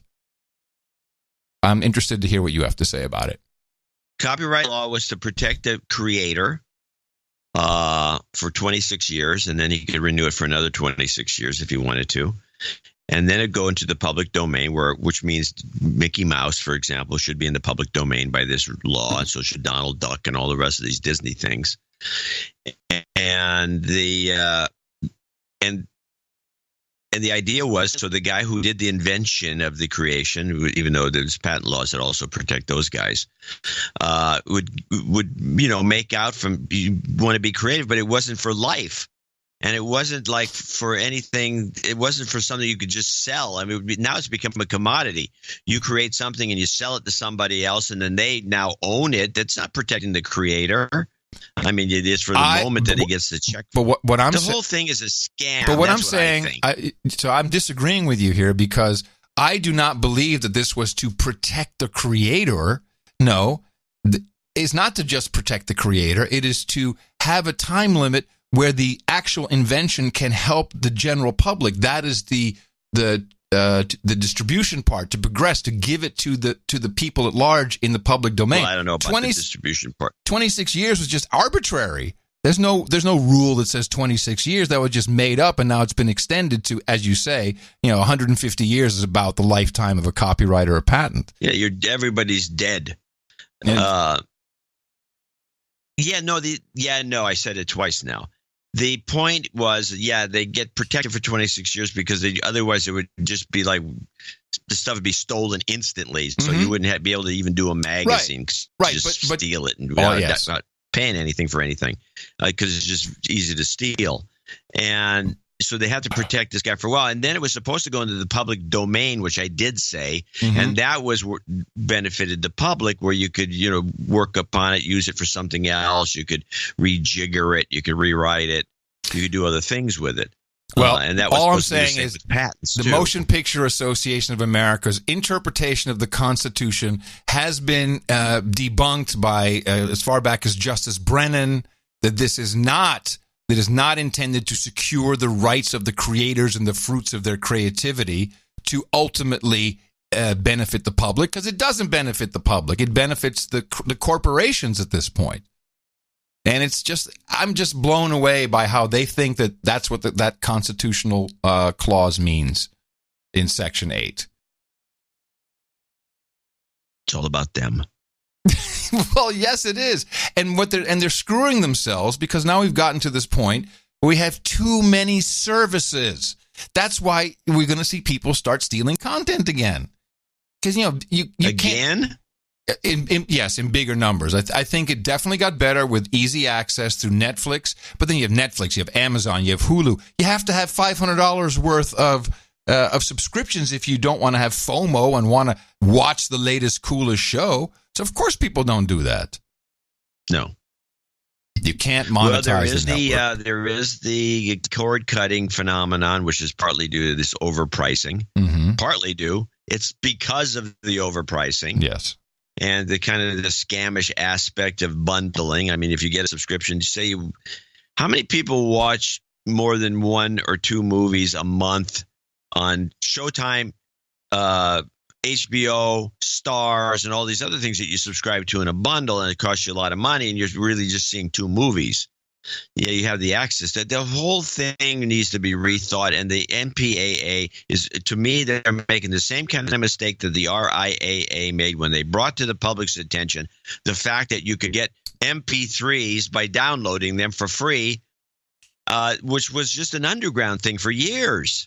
Yeah. It was usually done by DJs and people that, they just really couldn't put a collection together. And it was underground trading, and college kids were probably the biggest thieves. They had many of the college networks had all these songs that somebody slipped onto the network. The school didn't even know about it. And they were trading back and forth and listening to music. The college kids couldn't afford to buy all these songs and albums, and most of them weren't that good at the time. But it was just underground. It stayed that way until the RIA came up and brought it to the attention of the public at large. Hey, look what's going on. And the next thing you know, everyone's saying, yeah, this is cool. And then Napster became a thing because of it. Yes. And the whole thing is really is poorly thought out. They're just, why can't they take Pirates Bay offline? What do you mean? Why can't they? Who's they? They're MPAA. They're in that document you just read. They're talking about sources of distribution. No, they can't. And how they have to. They can't, and that's why net neutrality was needed. And now, as I prefaced, this decloaking shows what they wanted to do. At the ISP level, they wanted to shut you down under the unlawful content, unlawful network traffic clauses. That's the point. You can't shut down torrents. You can't shut down stuff. It's peer-to-peer. It's always going to be around. That's where they're going after the ISPs. And we only have 4 of them. We only have a few real ISPs, certainly in the United States. And they just want to block that traffic. It's a referral link. It's a proxy link. It's torrent traffic. Well, and they have agreements. And they have agreements with all the payment services. So Comcast, it's in their interest to block those things because they sell movies. Yeah. They have their own, Netflix clone that they, if you're a Comcast customer, you can, most of the ISPs do. Rent this movie. It's new. Rent this movie. $3, $4, whatever it is. And they would love to be able to block this stuff. But I don't know how they're going to get around the technology. These guys are slow on the draw. They're not technologists. They're a bunch of bureaucrats. Why are you arguing with it? We've already agreed on this point several times in the past.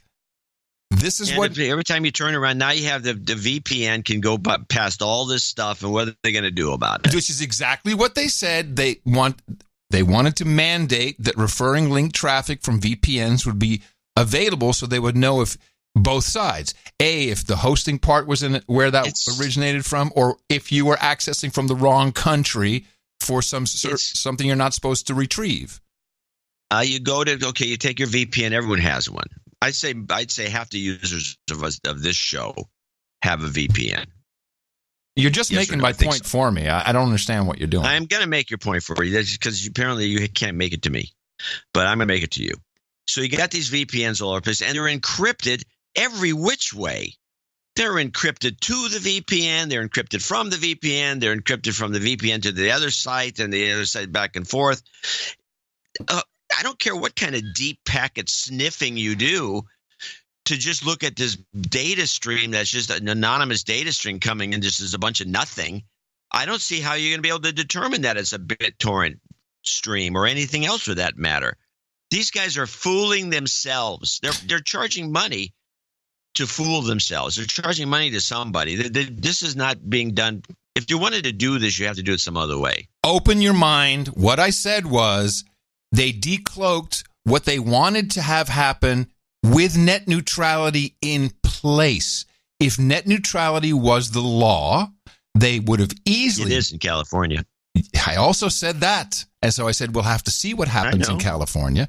If it was the law, you better believe they would have ways to say unlawful traffic, unlawful content coming from these IP addresses, their VPNs, their proxy servers. They would have every right, and the ISPs would have to comply. That's my only point. They have to make VPNs illegal. No. You can't tell. It's not unlawful traffic. Yes, unlawful traffic or unlawful content. They could easily have said that IP address is a VPN. It's a proxy server that's serving VPN clients. That needs to be blocked at the ISP level. That was the plan all along. One of the plans. No, I think you can. I think you definitely can. Of course you can do that. That would be, it's too late. These guys are always too late. Yeah. I'd like to see them try. Yeah. I mean, then what do you do about banks? What do you do about these kind of encrypted systems that have to exist or these companies can't do business? So it would have been This is a nightmare. Yes, it would have been a nightmare. Think they're going to get anywhere. And I think what's interesting is let's see how it works in California because they're going to start suing. California now has these laws on the books. You'll see. We're going to find out exactly what would have happened, and it's probably going to happen in California because of the net neutrality laws that include those clauses. I think in California, which is where you'd think it would happen because, of course, they put net neutrality in. California is also the home of all these content producers down in Hollywood. Yep. You'd think that this would be the perfect place for a testing ground, but because of the crunchiness of the whole state and the way everyone sees things, they won't be able to implement anything that would attack an ISP because besides having Hollywood, we also have the largest tech community, I believe, in California. Yeah, and they're not going to let this. I mean, net neutrality is not killing VPNs. Not yet. Not yet. Well, the show will be long over by the time they get that far. You know, if there's only one thing I fundamentally disagree with is you base a lot of your assumptions of when something will happen on old situations before social media, in fact, often before the internet. Facebook is going to die in our lifetime, John. It will. Without a competitor to Facebook. It's going to happen. People have choices for other things. They get fed up. They have other things to do in life, all on their phone, but they still have other things to do. They're going to leave things. Things will happen fast. I really believe things happen faster. Yeah, I know you believe that, but I think your belief in this, in particular with Facebook, is wishful thinking more than it is objective analysis. Oh, okay. You hope it does. No, I don't care. I really don't care one way or the other. I will say this, that I do base things on things like you say on the past, because people were predicting the demise of IBM. You know, when the microcomputer came out, it's the end of IBM. The microcomputer is going to take them out. That's about time. And it was the same thing. It's wishful thinking. But we didn't have the internet then. We didn't have the same infrastructure. So, of course. So what? Well, speaking of crunchy then, let me take us on a different topic. with something to listen to. Podcast advertising. We don't do it, and there's reasons why we don't do it. But I have a piece of podcast advertising that is running rampant. We've had the Squarespace. We've had what's the underwear everyone was advertising? Oh, God, there's an underwear thing going around. You're right. And also the mattresses. It's Casper the mattress. What's the hell was that? Come on. Joe Rogan has them as a sponsor. I don't know the underwear. Yeah, it's an underwear thing. It's like they're perfect fit. They're great. It's underwear. Go to the store and buy some. No. It's like some special underwear company that Tommy John. There we go. Thank you, Troll Room. Tommy John. Never heard of it. Me Undies, another one. There's already competitors. It's pathetic if they're selling underwear on the podcasts. Oh, it gets better. This is a live read, which I've always believed is the way. If you're going to do advertisements, you got to do live reads. I think that's the way to go. I still don't think the network can be monetized properly, but I've always believed in the endorsement model. This is the Talk Nerdy podcast, not something I listen to. I actually got this from one of our knights, Sir Atomic Rod. He is a nuclear expert, and he was he commanded a nuclear submarine for. I always mess it up, but anyway. He's not a dumb guy. So whatever this podcast is, it's interesting to him and therefore interesting in general. But this is how the show opens with their live read commercial. Enjoy. I want to take a quick break to thank the sponsors of this week's episode, starting with Crick Start, super yummy snacks made with cricket powder. They taste really good. They're good for you. And of course, I think what's the most important about them is that they're all about sustainability. This is the future of food, you guys. So these are snacks, crackers, and protein bars that are made from crickets.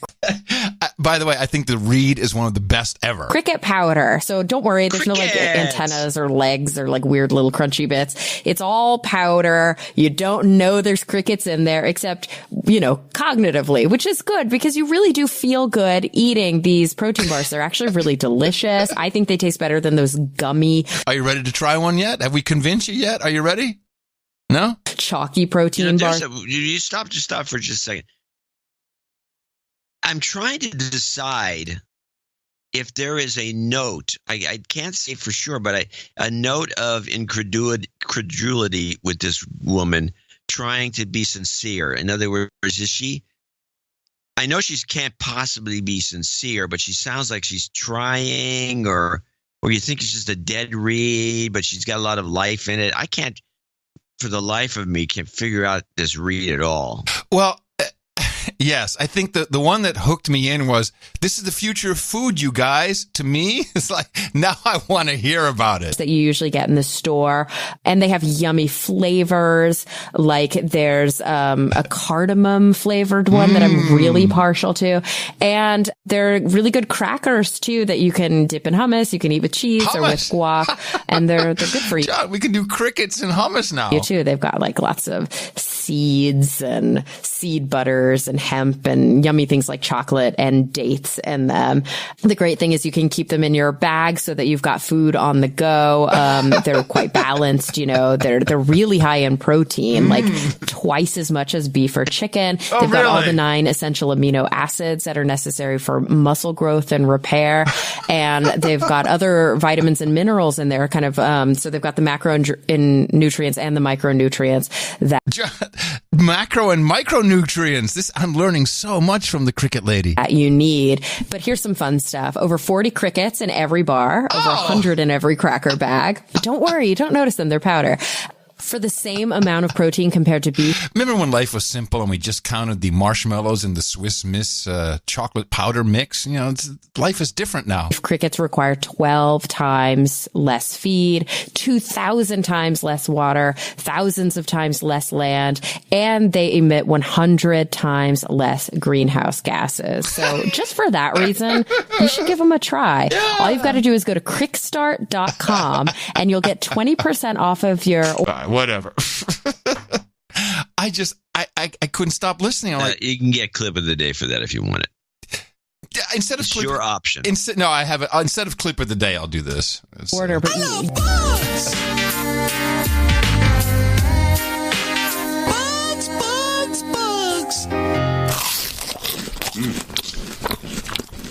Tastes like poop. That's all I wanted to do. I can't. That is the damnedest thing I've ever heard in terms of her faux enthusiasm. It's the future of food, I don't guys. believe she's enthusiastic unless she's a lizard. It's the future of food, you guys. This is another thing I've noticed. How can somebody do a podcast where they're trying? I don't know. Maybe is it just a humor podcast? They're just doing jokes. I don't know. It's called Talk Nerdy. I don't know. It's nerd stuff. I don't know. It just seems so shameless. Shameless. It's shame. I use the word a lot today, but this is very shameless to say it's the future of food and then go on and promote something like this. This is, and I'm not going to say which podcast this is, but this reminds me of the guys who they do one mattress and then the next greatest, and then the next, a month later it's a different mattress, which is the greatest. It's the greatest. Well, I don't think that's new. I don't think the broadcast history would show that. We haven't found products being the greatest. I was listening to Mark Levin. Levin, the great one, Mark Levin. And Mark Levin was going on about one of these systems where, you make sure that you don't have your identity stolen. And he used it for months and months and months. It was this one company. I'm not going to plug either one of these companies. And then all of a sudden, it's another company. and both of them do the world's greatest jobs. It just seems to me, and I don't know if people can, people bitch and moan about all kinds of dishonesty and of all sorts, from up and down. The media is dishonest, the president's dishonest, everybody's dishonest. But how could you do something like what we do, which I think is the point you were making, and then do that? Yeah. And claim to be, neutral or whatever you're supposed to be. Yeah. That bug read is the worst thing I can imagine. It's a podcast killer. I like the term. It's the future of food, you guys. I hear this a lot. You guys. I'm assuming you clipped that as an ISO. No, I didn't actually. Damn. Because that's the way to end the show. No, I actually I clipped an ISO from. Where is it? From the French is what I clipped an ISO from. Oh, okay. Yeah. Let me see. What was it? It was the what were we talking about? About the riots. Here it is. This is the ISO I clipped. What are we? Are we sheep? Yeah, the problem is it's muddy. Yeah, it is a little muddy. I agree. There's another term that I hear a lot, and because we watch a lot of YouTube videos to get stuff, and you wind up watching YouTube videos. This is the phrase that I'm getting a little annoyed by. I'm going to go ahead and. Have you noticed this? I have. I'm going to go ahead and start the donation segment. But now that you mention, I'll be annoyed by it every time I hear it. Okay, guys, I'm going to go ahead and let John explain that. I'm going to go ahead and, hey, why don't you go ahead and go to the bathroom? Why don't you go ahead and tell me what's going on with that? This is a... Yeah, it sounds like Lumberg on the Office Space. Ooh, I hear this so much. I'm sure people are annoyed with stuff we say over and over, but hey. Well, we at least try to correct our we do gaffes. Let's play something from CNN did an interview with Zuckerberg, and he's not even getting this must irk him because now it's just sending out some random reporter who's probably the tech reporter, and she's going to go ahead and interview Zuckerberg, and it's not the top level that he's used to because I think he's Well, can I interject? Yeah. I think the news media has finally gotten a clue and looked at their numbers and said, hey, why are we giving this guy a free pass? Good point. He's competing with us. Good point. This is, I have my theories about Facebook. They are going to die in cost. That's really what it's going to come down to. And they are killing themselves, choking themselves, as witnessed in this interview with King Zuck. You are CEO and chairman of Facebook. That's an extraordinary amount of power, given that you rule a kingdom of 2 billion people digitally. Shouldn't your power be checked? What? I know. That you rule a kingdom of 2 billion people digitally. Yeah, I know. That's why I said it's like some techie girl they put in there. Fan girl to go and interview. And to be tough with him. Okay. I'm just going to go ahead and be tough with him. Of power, given that you rule a kingdom of 2 billion people digitally. Shouldn't your power be checked? Yes, I think that ultimately the issues that we're working on here, things like preventing interference in elections from other countries, finding the balance between giving people a voice and keeping people safe. These are not issues that any one company can address. But let me give you an example of a place where I think independent governance is really helpful. So one of the things that we are going to start rolling out soon is basically letting people in the community get an independent appeal. Just listen to it for a sec. Listen to what he's saying, because otherwise you'll miss the importance of his idiocy. Place where I think independent governance is really helpful. So one of the things that we are going to start rolling out soon is basically letting people in the community get an independent appeal when they feel like their content is taken down in a way that doesn't fit with our community standards. All right, so now you post something.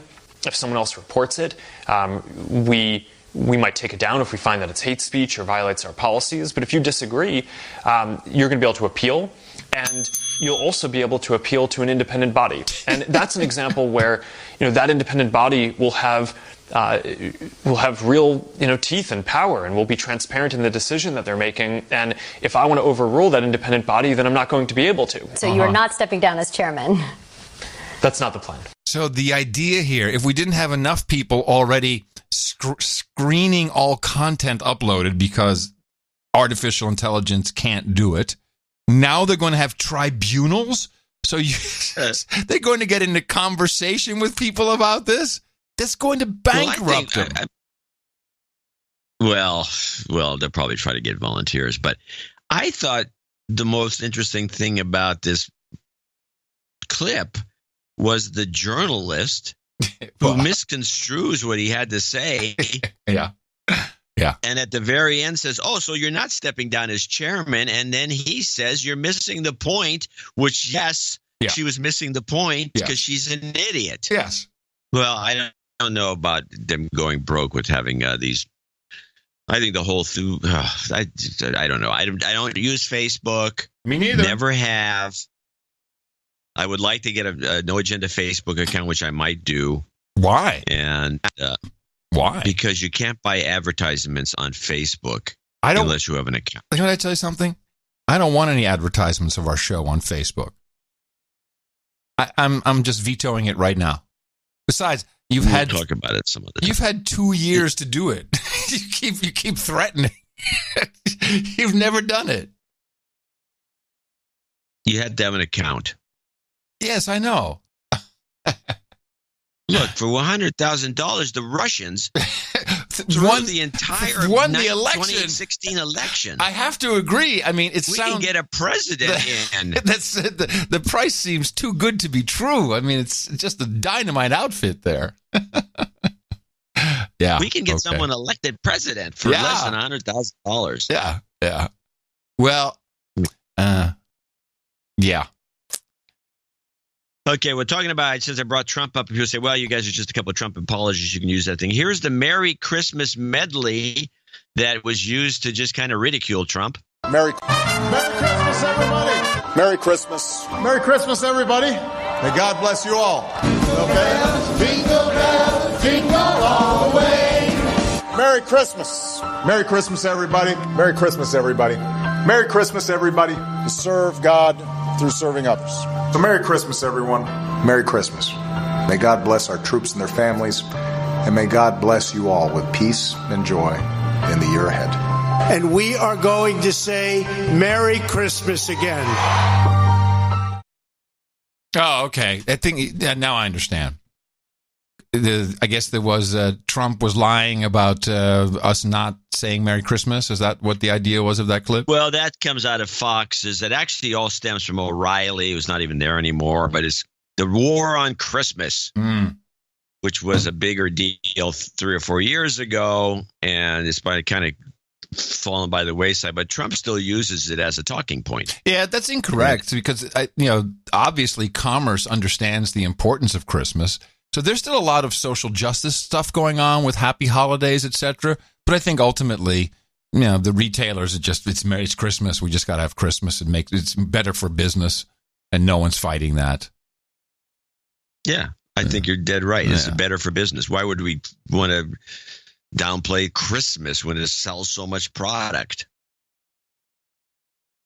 Yeah. Sales. Yeah, that's what we're all about. The holiday season, because the holiday season refers to everything from the holiday Thanksgiving through New Year's. Mm-hmm. So it's a whole, weeks and a month, over a month of buy. Yeah. Yeah.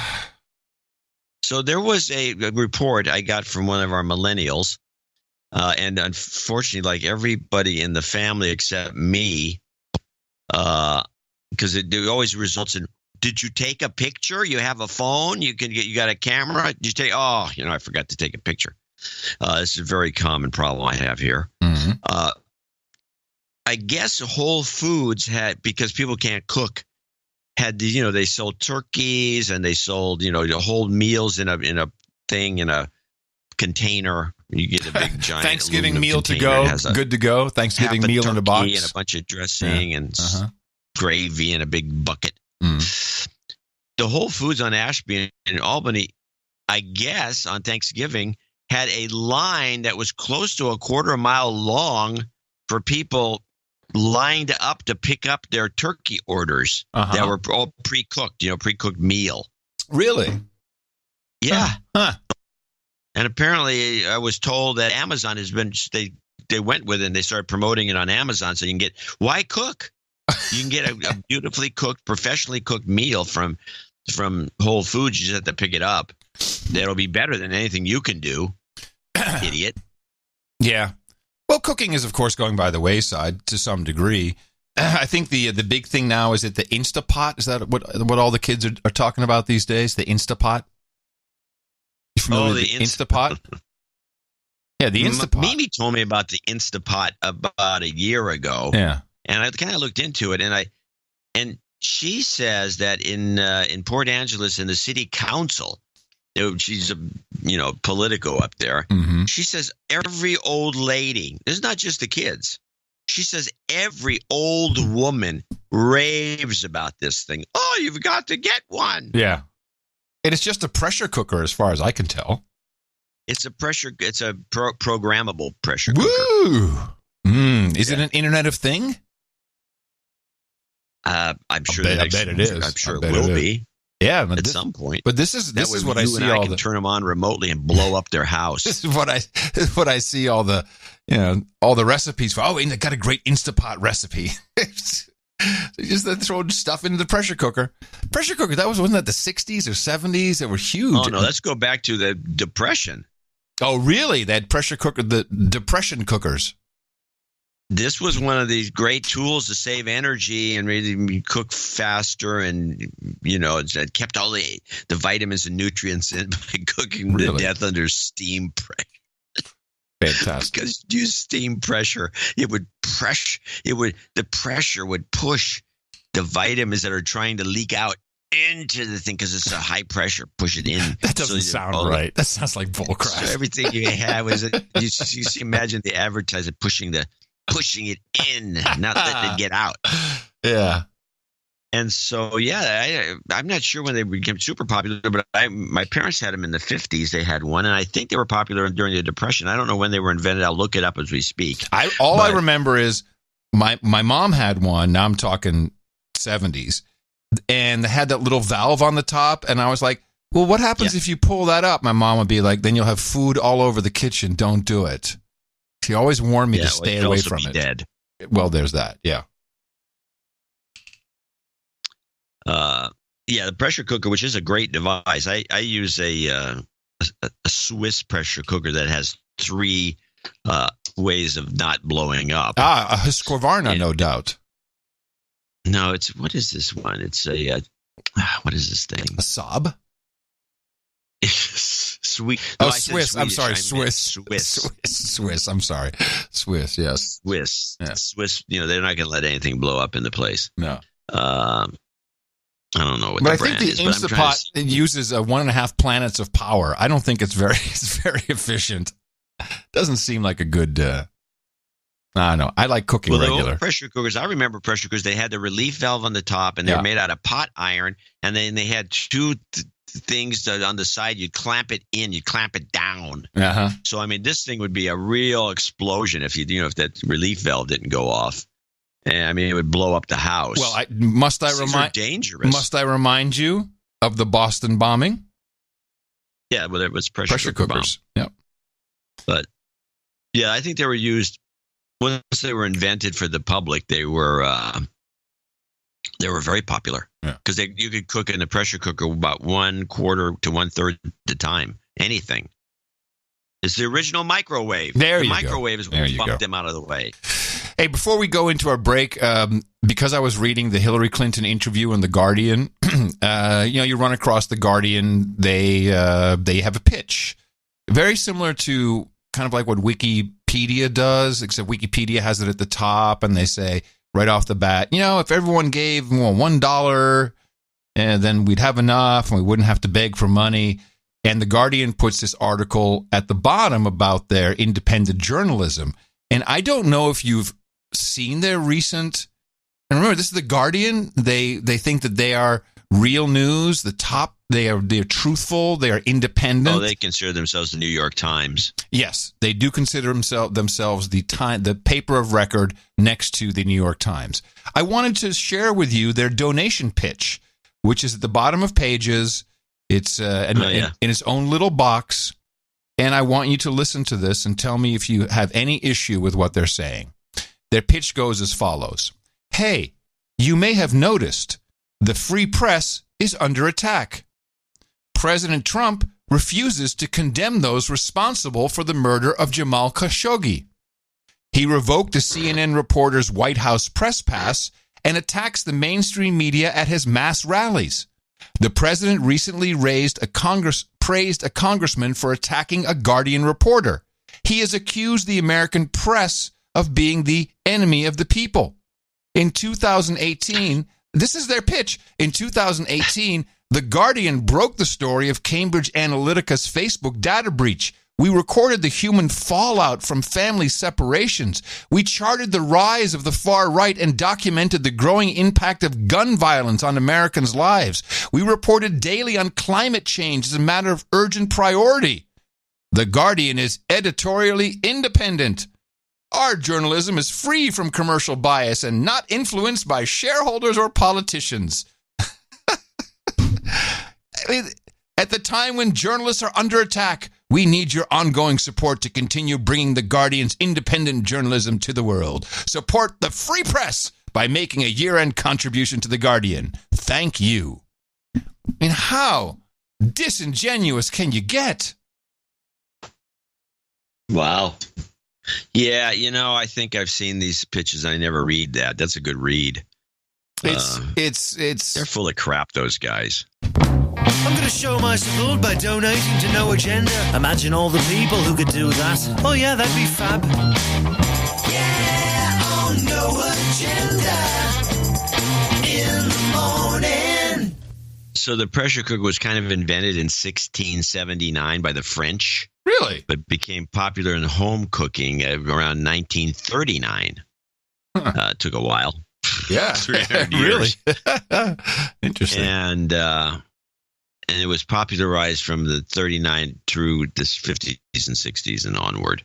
And now they're popular again with this with the thing you talked about. Yep. The Instapot, whatever it's called. Instapot. The Instapot. Instapot. It's been renamed, but it's a pressure cooker. Yes. Carl Lindner is the top guy. We don't have to rename him. He's at the top of our list from Cary, North Carolina. Came in with 1, 2, 3, 4, 5.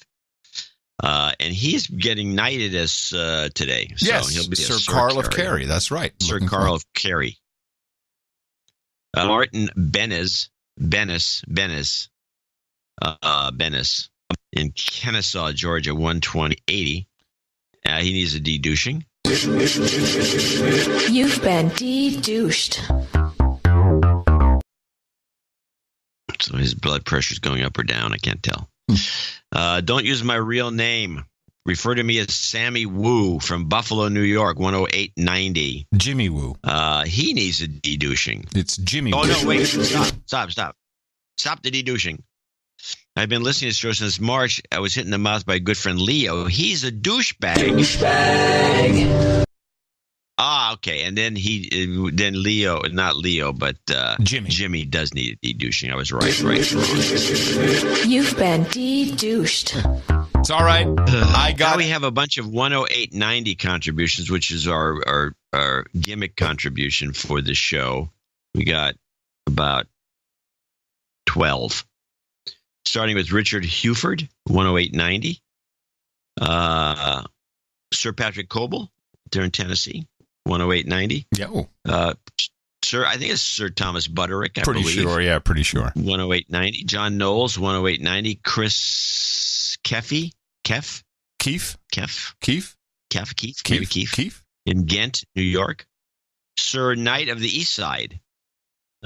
He wants karma for all the listeners. We'll put that at the end. Sir Haymoose, Mooresville, North Carolina. Thank you for your courage. James Murray, 108.90. A 33 haiku. From the morning, a little crackpot salute. Listens the buzzkill.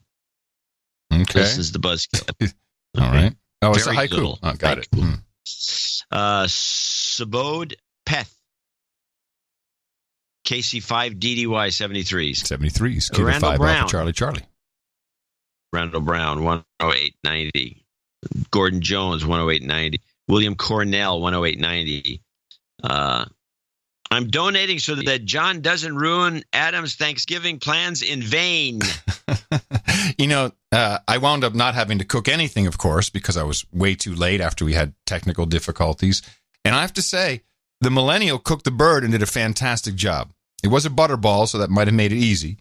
But it was fantastic. Thermometer pop out? Yeah. Oh, no, she did thermometers and basting and the whole thing. It was fantastic. Very impressed. Yeah, I was very happy. Very happy. Now, you should be thanking me. I don't think so. Daniel Wood. What? I don't think so. I'm not going to be thanking you. Yeah, you should be thanking me. I don't think so. Daniel Wood, they want some jobs karma. Put that at the end for you. Giovanni Gomez or Giovanni. This is $100 for always keeping it at 100. Thomas Kilbride in Waco, Texas, 100. David Flynn, $99.99, El Paso, Texas. Stephen E. Taft in Marietta, Georgia, 8008. Boobs. Sir Dan the Man, boobs. Cape Coral, Florida, 8008. Sir Brian Kaufman, 7575 in Scottsdale, Arizona. Frank Pugh in Tallahassee, Florida. Baron Mark Tanner, 6780. Frank Pugh is $75. Sir Brian Kaufman, 7575. Baron Mark Tanner, 6789 in Whittier. James Fulton in Stokesdale, North Carolina. Keep it up. Sir Loud Pipes in Charlotte, North Carolina, 5510. Matthew Scott in 5332 in Willard, Missouri. Happy 33 squared. Please dole out some relationship and jobs karma. All Sir right. Chris Knight of the Vortex Ring State in Mercer Island, 51. Brian Richardson, 5069 in Aurora, Illinois. Michael Kleckner in Ewing, North Carolina. Ewing, New Jersey. Let me cough. You okay? These are all $50 donors, name and location. Here we go. When applicable. Joe Winky in Santa Rosa. The Big Ass Blonde. Hey! No, I haven't heard from her in a while. We have not heard from the Big Ass Blonde for at least a year. Yes. Well, welcome back, BAB. I forgot where she's from. We should remember. Texas. A Texas girl with a big ass. Yeah, and she's blonde. Which is not uncommon. Alexa in Delgado. Alexa Delgado, Aptos, California. Kenneth Lindbergh in Miami, Florida. And last in the fairly short list, 38 total from everyone. Very small. Mitchell Kaufman in Hillsboro, Oregon, wine growing country, 50. And we do have a note from somebody in that email that I have a couple of notes. Yeah, I have a couple of notes. Mark Annabelle wanted a jobs karma for his friend Mick, who hit him in the mouth 4 years ago on a U.S. road trip, and he's just been made redundant. That is, so we'll have jobs karma. Also, we got a night assistance request, which we like to break for our nights from Sir Snurkle, who is longtime producers and a night. Almost 6 months out of work, 7 people depending on me to pay bills. Money runs out on Christmas Day. Anyway, it's a whole long story, but he was made redundant. Companies love to fire people when that happens. But and he lives in Brisbane, but it's the Silicon Valley tech company that made him redundant just before Christmas. That's, I have to say that too is a grand American tradition. What company is it? Let's name names here. I don't know if he named the name. No, that's a problem. No, he didn't. Anyway, he's even put his CV in, so I promised I'd put the link in. He is a knight, and we'd like to help our knights out as much as possible. And, of course, we hope. Give him a job. Yes, give this guy a job. And we got some karmas for everybody. And thank you to everybody who supported this show, especially on the Thanksgiving Day version and our 33 squared. Typically, these are very low number days, but we're glad that someone showed up. Thank you very much. Also, everyone who came in under $50. Typically, reasons of anonymity, but we also have those subscriptions. Take a look at them. You can find them all at Dvorak.org/NA. Jobs, jobs, jobs, and jobs. Let's vote for jobs. You've got karma.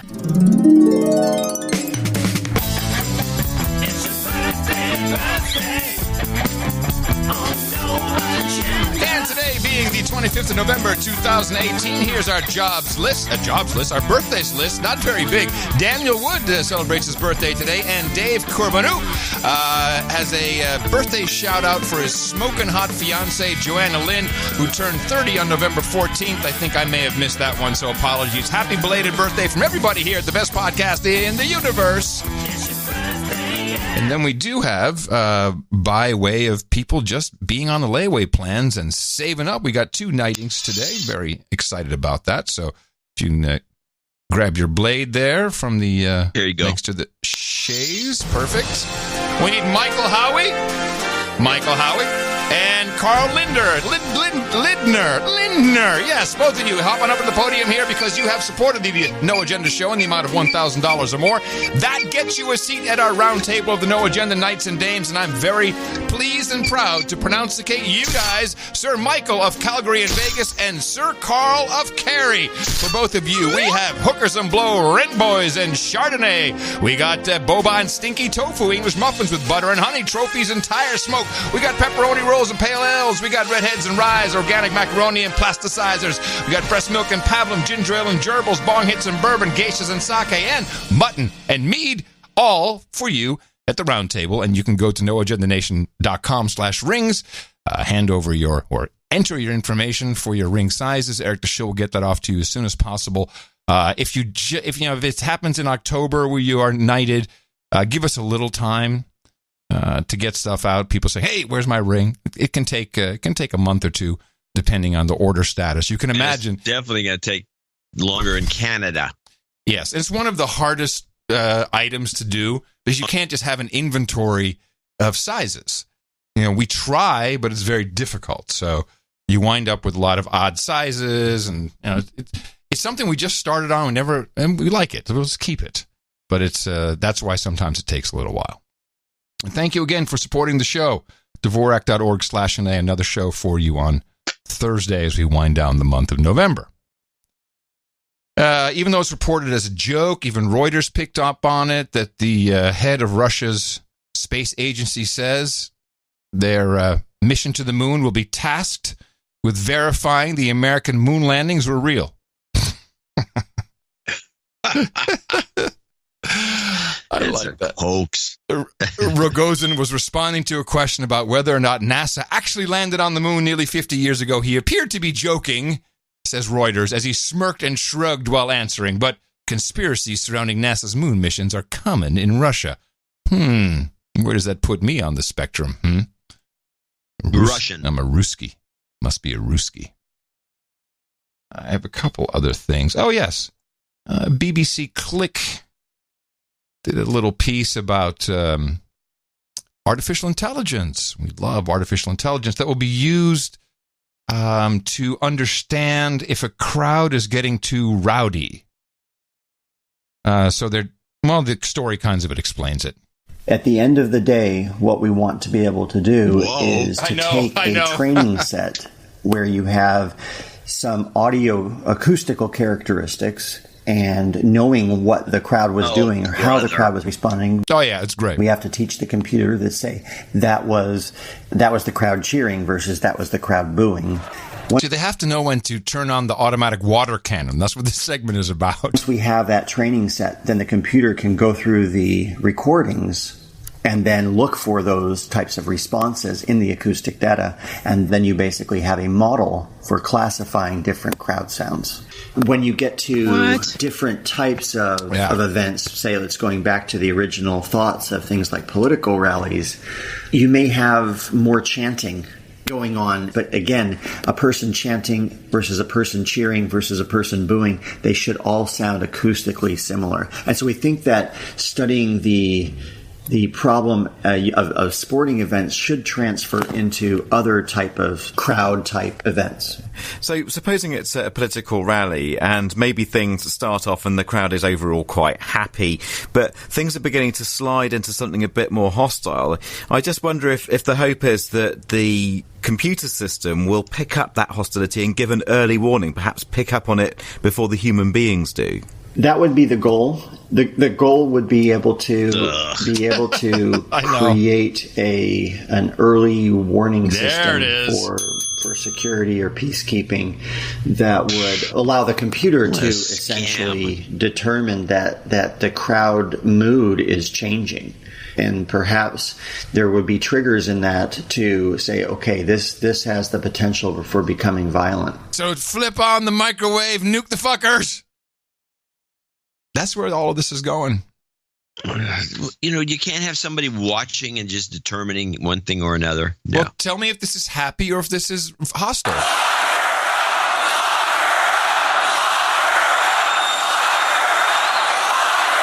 It's a happy version of lock her up. That's what I think, too. But who knows? Lock her up. Woo! The algo might interpret it the wrong way. I don't know. We're talking about misinterpreting things. Listen to Aaron Burnett here. Misinterpreting something that Trump said. Out front tonight, President Trump attacking the Chief Justice of the Supreme Court of the United States, doubling down on a slam against Justice Roberts this evening.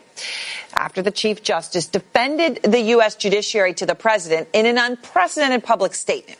Let me show you exactly what happened. It all began when Trump was asked about a federal court ruling which was against his new policy that would bar migrants who come into the United States illegally from seeking asylum. Here's what the president said about the ruling. Well, you go to the Ninth Circuit, and it's a disgrace, and I'm going to put in a major complaint. This was an Obama judge, and I'll tell you what, it's not going to happen like this anymore. Okay, that sure sounds like a threat. Okay. That's what she sees as a threat? Does that sound like a threat to you? Well, yeah, that he's going to put in a major complaint. Yeah. I'm going to write a nasty note to the Times. Ooh, that's a threat to her. Aaron Burnett is really she does a lot of eye rolling, head shaking. It's pretty unprofessional. I can't watch. I used to watch her a lot. I liked her, and now it's just everything. Just eye roll, also, head shake. It's starting to her dysfunction or dystopia, whatever it is that she's exhibiting, and stuff like this, is starting to show up on her face.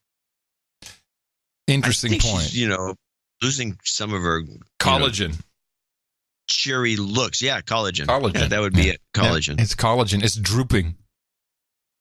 It's the horrible puppet mouth. Meanwhile, Hayden had a stroke. Oh, really? Michael Hayden? Yeah. Oh, really? Yeah, play it. Crap. We are learning here at CNN that former CIA and NSA Director General Michael Hayden, who also works with us here as a CNN analyst, suffered a stroke earlier this week. We are told it happened at home and that he is now receiving expert medical care. His family thanks everyone for their warm wishes as he begins the healing process. And General, from everyone here at CNN, our thoughts are certainly with you, and we look forward to your recovery and getting back here at CNN as soon as you can. Actually, he's actually been hospitalized, and it looks that's worse not than good. I mean, That's it's not bad. good. I had they don't play that part. I had a clip that would have tied into your Ninth Circuit court clip. This is the courts and the asylum and the deal he's now struck with Mexico, which I think is quite telling about what the president wants to have happen, what I think a lot of people in America want to have happen, and now apparently Mexico as well. A major development on the U.S.-Mexico border. The Washington Post confirming the Trump administration and Mexico's incoming government have struck a deal on a new border policy. It would force asylum seekers to wait in Mexico while their claims move through the U.S. courts. CNN's White House reporter Sarah Westwood joining me right now with more on this. So we've been hearing of the possibility for weeks now. Are these the final stages of this plan? Well, Fred, it looks that way, and the president seems to be making progress on his efforts to curb asylum seeking in the U.S. This deal comes after his administration has been putting pressure on Mexico for weeks now to do more to help the U.S. with its illegal immigration problem. The deal would turn Mexico into a waiting room of sorts, as migrants who want to request asylum in the United States would be required to wait in Mexico while their claims are being adjudicated in U.S. courts. Now, the president has recently tried to make changes to asylum policies through executive action just before the midterms. In fact, he announced an attempted policy change that would require migrants to request asylum at legal points of entry. It would forbid them from requesting asylum if they were caught trying to cross the border illegally. That executive action was blocked by the Ninth Circuit, who said it was illegal for the president to make those kinds of changes to the asylum system unilaterally. Obviously, the president has been fixated on that decision as he's been spending his Thanksgiving holiday down here in West Palm Beach. But this deal with Mexico would mark a significant change to the asylum system in that no longer would migrants be eligible to request asylum the moment that they touch on U.S. soil, which is how the current law works. But, Fred, it's unclear that the president is going to be able to make this kind of major change to asylum policy without the help of Congress. It's very interesting. Yeah, go ahead. I like the use of the word he's fixated. That's why he's in West Palm Beach. Yeah, exactly. What is the connection between being in West Palm Beach, which sounds like a place to play golf and relax for him, and being fixated? So he goes to West Palm Beach when he's fixated? What is this kind of report? I don't know. They just throw this stuff out as though there's some connection. I believe it's meant to show that's what I think. It's meant to show the dichotomy between, his life and the life of the caravan and the migrants and the asylum seekers. Oh, that could be too. I think that's a possibility. It's just kind of an element of sneerish He's little. in West Palm Beach, and these poor bastards are stuck in Mexico.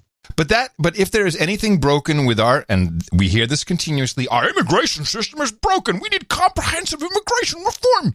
Having participated in the immigration process twice, having petitioned for people to come in legally, and actually helped a third person, I know a lot about this process, and the only thing that truly is indeed broken is somehow you are allowed to request asylum after you have snuck into the country illegally.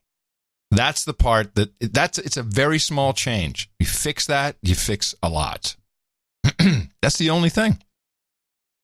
And, why it doesn't happen is a whole other story. Because we know we want amnesty.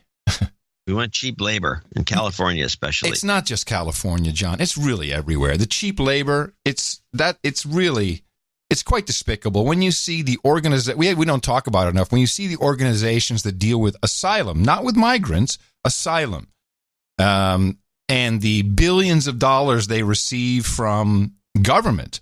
And these are religious organizations, and they all have placement, and they all have deals with, that's why they wanted to send a lot of the was it Syrians, I believe? The Syrians or Libyans, they wanted them to go to Detroit. Now, there was some Syrians. Wasn't that the Obama thing? I thought that was Minnesota. They were sending them to Minnesota. I know they're sending Somalis to Minnesota. Yeah. I mean, it's a work program. It's a work program, but it just seems so disingenuous. No, it is disingenuous. It doesn't seem disingenuous. It is. And I think the original ruling should stand. If you want asylum, then you go to an asylum station at a port of entry. That's how it works. Well, yeah, no, they don't. The Ninth Court didn't see it that way. What is new Interpol? Can you wait?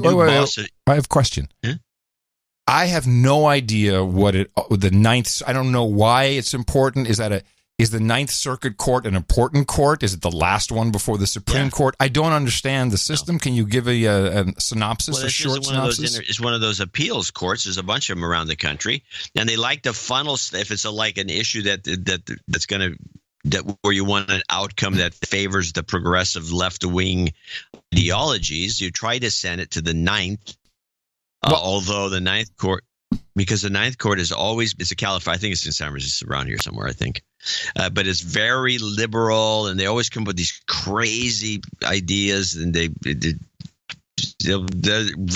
hate Trump. It's a perfect court for them. Is it all West Coast, the Ninth Circuit? Is that the idea? Ninth Circuit is West Coast? So. Yeah. Okay. But do they have more power than, I don't know, the Fifth Circuit or the First? No.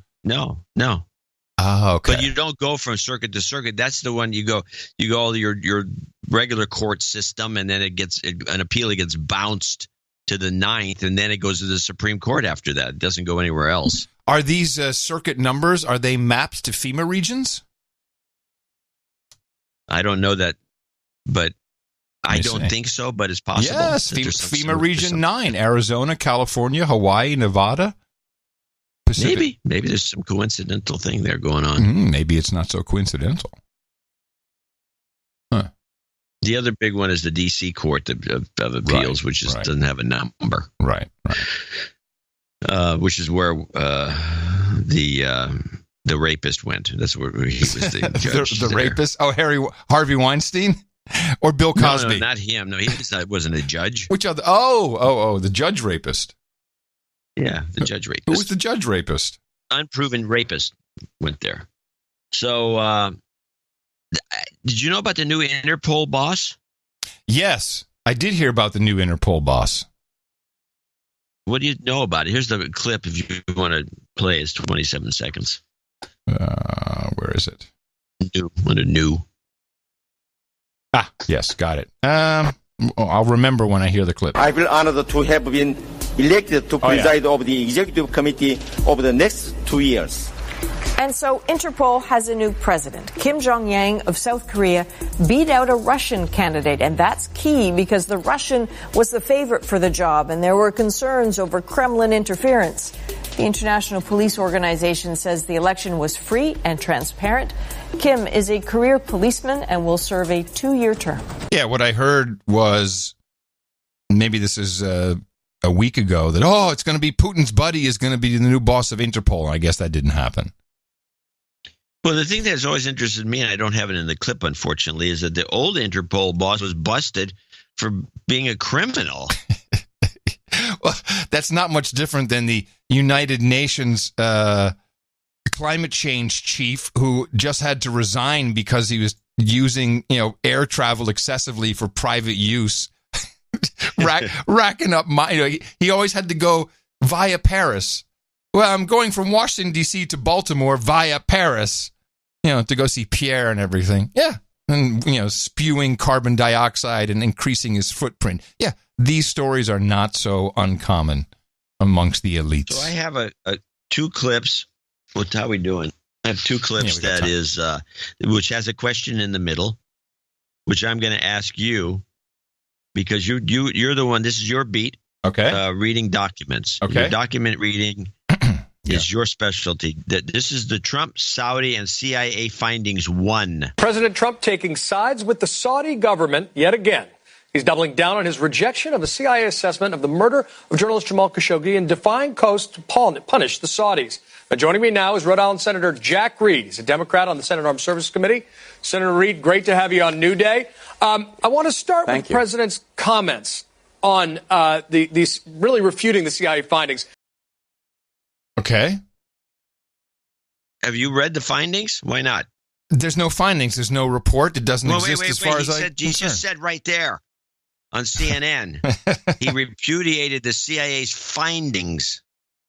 Yeah, I don't think he refuted even the findings. He said there's no clear report. That's what I remember. There's no report. We had the Washington Post come out and say, according to sources, people familiar with the matter, not allowed to speak on the record because they were not authorized. But there's no report to my knowledge still. Can't they make it more clear? It sounds to me from that question that there's a report and there's findings. So I guess not. Is that what you're saying? I haven't seen it. I've only heard. Maybe it'll be cleared up in the second half of this clip. Well, that would be good because I'm very confused. Really refuting the CIA findings. Let's listen to what he said yesterday, and I want to get your reaction. No, they didn't conclude. They did not come to a conclusion.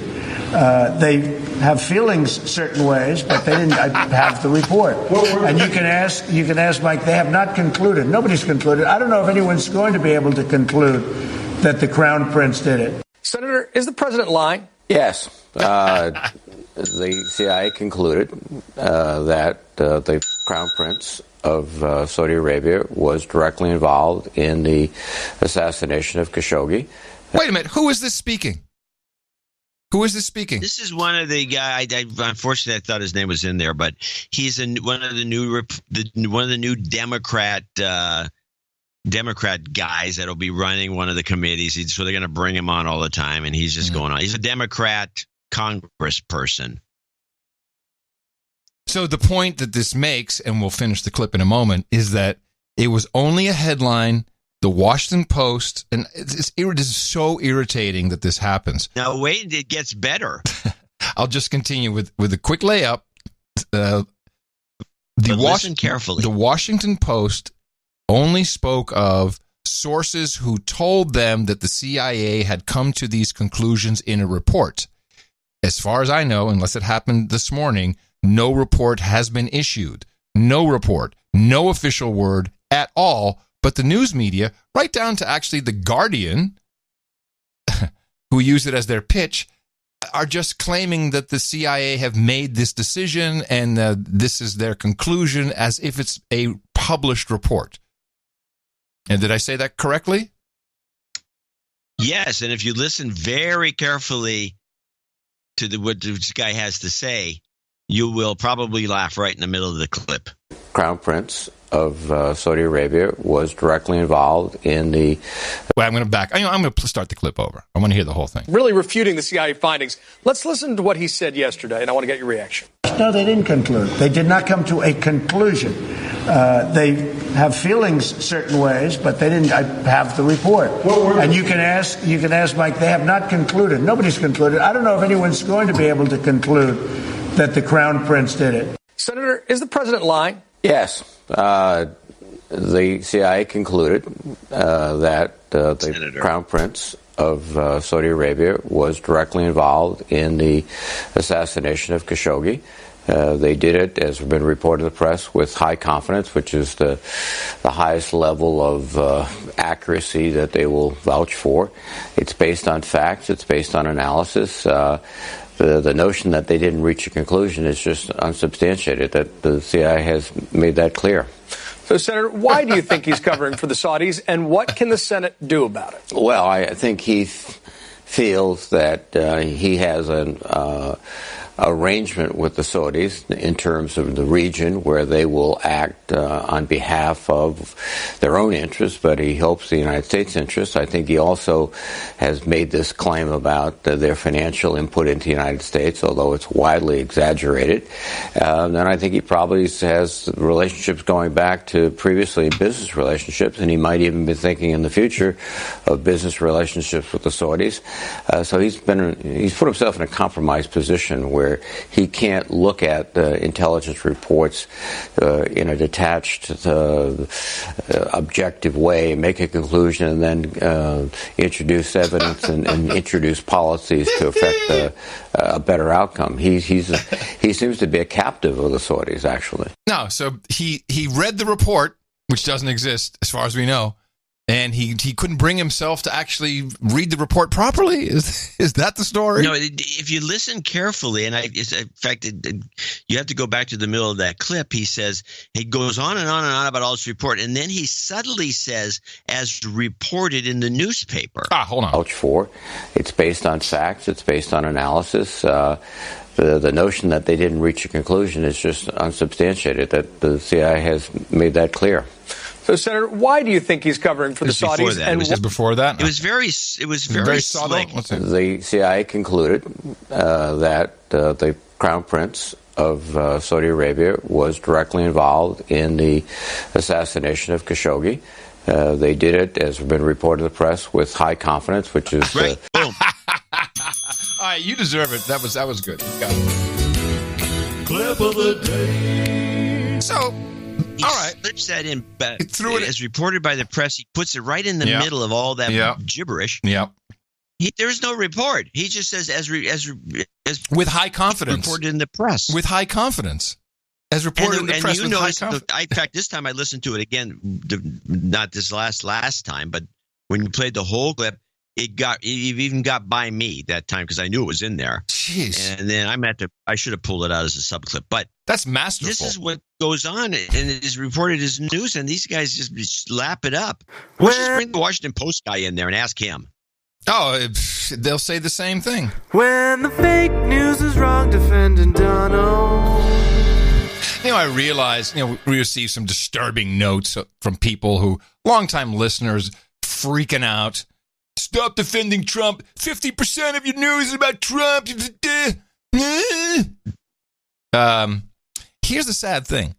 For 9 years, I'll make it 8. For 8 years, we have essentially been showing you how the media worldwide is bogus. We never used the word fake news. It was bogus. We even used bogative. We dissected it. We said this is bull crap. And typically that was because they were positive about Obama. There was lots of other examples. But then all of a sudden a guy shows up who becomes president who is doing the same thing. So maybe it's just an overload. I don't know what it is, but people who I like I think it's an overload. It must be. People who I like are getting overloaded and they're burning out. They're frying. It's completely orange man bad. They're just freaking out. I got a note saying you should, if you're going to do all this, you say it's news deconstruction, but if you're going to do that, why don't you take apart some pro-Trump stories? And I'm thinking, what? From a blog? Yeah, from Breitbart. Where's the pro-Trump stories to take apart? Yeah, we take apart Fox News. We don't even pay much attention to them. And it's not. We're looking for the media being disingenuous or sneaky or saying things that are just throwing in crap like this last clip. Just spotting it, saying, look what they're doing here. This is bull. I've been thinking about some of this. Help me with this. I'll just walk through it. It's not complete. I'm just starting to come up with some theories. It's completely. It's not an issue for me or you or anyone to bring up the theory that we may be living in a simulation. This has been declared by people who are adored by left, right, center, and everywhere. Elon Musk, Jeff Bezos, Bill Gates. They all say it's possible that we're living. It's actually highly likely we are living in a simulation. So this is not a crackpot theory. This is something that we can talk about. You can't scoff at me for what I'm about to say. If it's true that we're living in a simulation, which it may very well be so, I think you have to look at it, as an extrapolation, just like the fern plant. The leaf is made up, looks like a fern. So we're clearly creating a derivative of some simulation, and we have simulation all around us. And I'm going to take one example where I think this is taken. Now, I want you to be serious and listen. Don't be theraminning me. Just listen. I left the Reddit. I'd never been on Reddit. I used to be in the Reddit group around May. May was April. and I left the Reddit group, and I really didn't look at it. I went back a couple months later because they were doing something interesting, which I appreciated. They would take the episode and they would post the episode and people would comment on that episode. Of course, it was all very, about how we're horrible and we defend Trump, and it doesn't matter. I mean, it was interesting because there's an episode and they're talking about what we talked in specific pieces. And sometimes there's maybe some valid points. And so to me, although I didn't participate in the conversation, I would read that. This stopped, and it just became a group where a story about Trump would be posted, and then the same 3 or 4, Nick's handles would, basically goes like this: post something about Trump and then say, no agenda will never talk about that. With that exact voice. That's the exact voice, actually. Orange man bad. So that stopped. And I couldn't figure out, why did they stop doing it? Is that because I'm not participating? I think that's a lot of it. If I say, hey, I agree, disagree, then, you get a whole crowd jump and people start to post. I was able to, now correlation is not causation, but we had excellent transcripts for a while, which were being done through, I believe, the Amazon transcription engine by our buddy Tom Clogwog in Australia. And he has a website, NA Translations, natranslations.online, and he even made them in OPML, so they were completely machine readable, and I'd put them in the show notes, just testing it out. And they were actually quite good transcripts. That when we started doing that, that's when they started posting entire deconstructions of pieces of the show. Because of the Amazon only gives you so much free, and we have such, our content is so long that Tom could no longer use the service because now it would start to cost money and it's really expensive. So we're using now the YouTube transcription engine, which is cute. It sucks balls. It's just no good. I mean, it's very, very, very poor, certainly compared to what we had. The correlation is that those deconstructions of each episode of the show stopped appearing on Reddit. So if we're in a simulation, I think it is very possible that these names is like, I forget, it's Aaron Van and Hartwell Schwarkwell and whatever. They're like 3 different people on Reddit who post the whole day. They're just posting stories. They no longer have the access to the transcript, so they don't really know what we're talking about. And now they're just going out trying to find something and literally just posting a no agenda show sucks next to each thing. So I think that the people on Reddit in the Reddit group are actually very sophisticated bots, but limited in scope. Kind of like, they can't really do much more than what they're doing right now without the proper input. And I'm starting to look at a lot of people who I only know through either Twitter or even email. I think that a lot of these just are little bots spun up just to, maybe I did it myself in my own simulation, but they just kind of interact with the world. But you can do things that will stop their programming. So you can like a Control-C on some of them. And I've had some small successes with it, particularly with some email conversation we had recently, which we don't need to get into. But after you said, go argue with Adam, thanks, bro. That was nice. That was like the shittiest thing you could do to me. Why? He was going to argue with somebody. He might as well argue with you because I wasn't going to argue with him. Anyway, I really think that it is possible that in some cases, everyone has a coalition of bots around them, whether it's on your social media, wherever it is, and you have to look out for them, and you'll see that they are doing the same thing over and over again. Maybe with the people who troll you on Twitter, it's beyond just like a Russian bot. It's really sophisticated in the simulation. Well, if that's true, I wish they'd give us more money. This is the only thing I haven't figured out yet. How do we hack the bots into accessing a PayPal account and sending us some cash? Well, it's not going to be Control-C.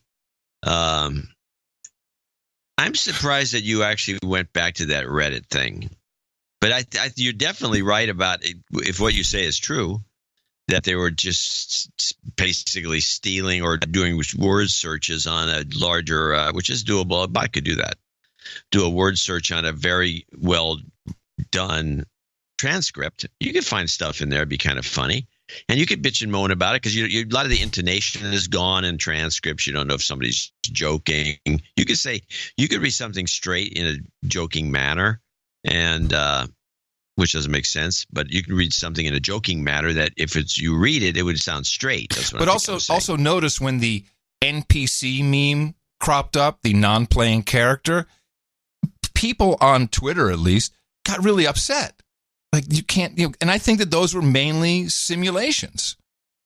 It makes no sense to have your world filled with real people online. It's got to be it's just to get a bunch of bots and simulations that are all running around. Maybe I have a copy of myself that is in your world. I don't know, but it's kind of mind blowing when you see that. To me, the correlation was interesting that we started providing. Well, yes. I think the general notion that we're all in a simulation is nonsense, but the idea that perhaps a lot of the followers you have on Twitter, for example, I keep seeing them. They're following me. They chime in every once in a while. You look at their page. There's no background. There's a picture of a guy. He's very vague generalities about him. He's got 60 followers, maybe 4 followers, maybe 1 follower. I definitely think those are all bots. Yeah, but that's just a bot within the simulation world. I mean, there's a level higher. I know you're not buying it. I know you're not buying it, but I'm just saying, I am looking into this and I am trying to find ways where I can manipulate the behavior of these bots, and I'm having some success. I will report back. I'm very excited about. Okay, well, you keep doing that. I can attribute I believe the whole thesis, and I would put Elon at the top of the thing, because there is a commonality between everybody who has this simulation thought, and I think it really does connect to the better quality of the pot being sold in California largely. And that's where I get my pot from, so that makes sense. It is the true red pill of the Matrix. Kush. I mean, this stuff is nasty. Oh, it's not nasty. It's dynamite. Yeah, dynamite. Well, we got. I got the last thing I think is kind of funny from the CBC is the Toy Story teaser, which apparently Toy Story, I guess, since Lasseter left and all the rest of it, they can't get this movie finished, the newest Toy Story, and so they try to make. You know about this? No. Isn't that this? Wasn't Steve Jobs instrumental in that, and Pixar and all that? Yeah, no, he was, but this Lasseter was the genius at Pixar. Okay, and they rousted him for being that's right. He was a hugger. He hugs too much. Over-hugging, yes. The hugger. The over-hugger. So they got rid of him. Now they can't get this movie finished, and so they have fake controversies like this, which is the Toy Story teaser, which you can all go watch. And the CBC has noticed that it's become very controversial because of a new character. I'm not a toy! Okay, so this is the point where all of our viewers turn to themselves and say, what are they playing? What are they talking about? What channel am I on? Okay, so this was a teaser, obviously, for Toy Story 4 that just came out this week. The movie itself comes out next summer. But let me try to explain what you saw there. So that was Forky. He is a spork kind of turned arts craft who clearly is a toy, but doesn't want to be a toy, doesn't think he's a toy, but the other toys think he's a toy and want him to be a toy and want to take him on their toy adventures.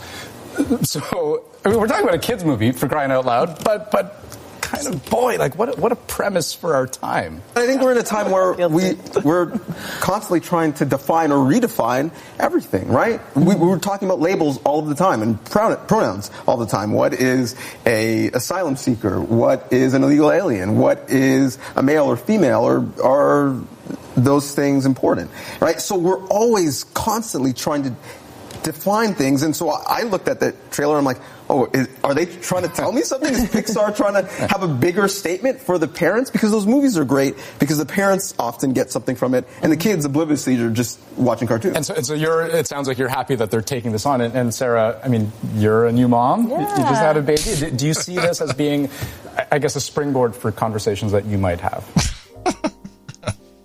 Oh, boy. Hollywood is lost. Let me give you the premise of this. Yeah. So they have this trailer, and then at the very end, there's this spork with a face drawn on it, who is objecting, saying he's not a toy. And I should have clipped that as an ISO. Maybe I'll get it later. I'm not a toy. But he's caught up in this toy world, and he's bitching and moaning about it because he can talk. And so now it's become a big point of controversy amongst the pundits at the CBC because, well, maybe it has to do with transgenderism or something. Yes, there we go. We needed some of that. Because he's not really a toy, but he is a toy, so he thinks he's a toy. He self-identifies as not a toy, but they're all identifying him as a toy. It's a huge controversy, and the movie won't be out for a year. The pre-promotion is rocking. All right, everybody. And you can take that to the bank. Remember, we're all just living in Elon's simulated world. We shall return on Thursday with another episode of the best podcast in the universe. You never know what's going to happen between then and now, but we'll do our darndest to break it down for you. Remember us at Dvorak.org/NA, and coming to you from downtown Austin, Texas, in the capital of the Drone Star State. It's FEMA region number 6 on the governmental maps, probably where the 6th Circuit is also located. In the 5x9 Cludio in the common law condo in the morning, everybody. I'm Adam Curry. And from northern Silicon Valley, where we'll never know if the Zephyr even exists. Today's simulation was brought to you by fog, or covered up by it, I might say. I'm John C. Dvorak. Until Thursday, as always, adios, mofos!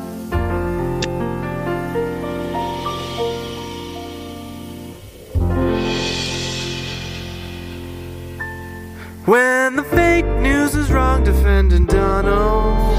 Donate to a no agenda. They give us shows week after week. Donate to a no agenda. It's a show that's really unique. Donate to a no agenda. Listen to John and Adam speak. Donate to a no agenda. Science is turning into a clique. UTC 7 won't go away.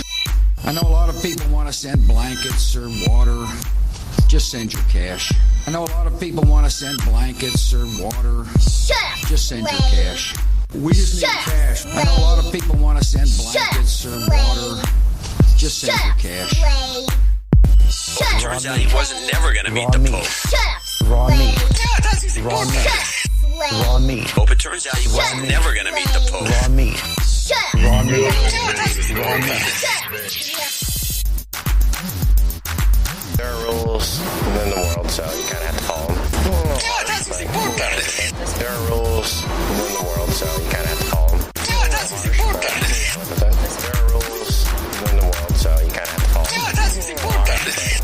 His advice is something I can't even, it's so obscure, I can't read the name of this thing. It's, I guess, a steering committee or something for giving advice to the Pope. He fell for it. He fell for it. The Pope wanted to kiss the rib. I think he got it. He believed he was going to meet the Pope. It turns out he wasn't never going to meet the Pope. Within the world, so you kind of have to follow them. A little hard. Does he ever actually meet the Pope? This is the joke of it. He was never going to meet the Pope. This is some guy you play ice with that again. Okay. That guy. I heard that guy. Mario.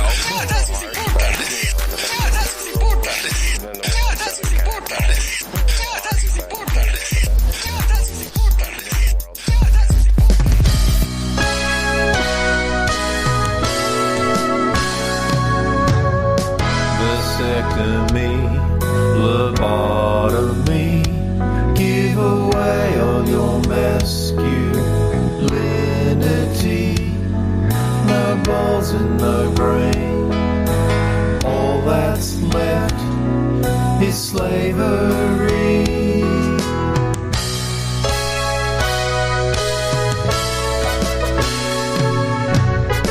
Look, John, stop spreading fake news. A vasectomy does not involve cutting your nuts off, because, then I'm going to have to listen to Brian Brushwood complain to me for another 5 years. Doesn't know you know what it is. Please tell all the newcomers your theory. I discovered a book in the 1920s that I still have a copy of, and it's a talk about certain medical procedures. And vasectomies are not new, and they were used in the 20s as a youth fix. It would make you. The vasectomy was men were told, get a vasectomy and you'll look younger. It's like the another one that came along some years later was the lobotomy. Yeah. There was actually a faddish thing, and there was apparently some guy in Central Park that would give you can get lobotomies without having to really go into the doctor's office. They would slip a needle behind your eyeball, and the thing was, I guess it was curved a certain way they could actually nick and cut off the little piece of the brain that hooks the front to the back. And since this was done to, I don't know, middle-aged guys, I'm not sure what the ages were, but I started noticing this with men who had had vasectomies, and I will say this, not all of them, but most of them start to look a little bit like an old lesbian. And so as if there's a uniform lesbian look.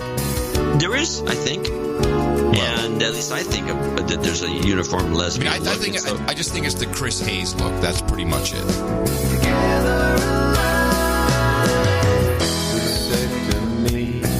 Lobotomy, give away all your masculinity.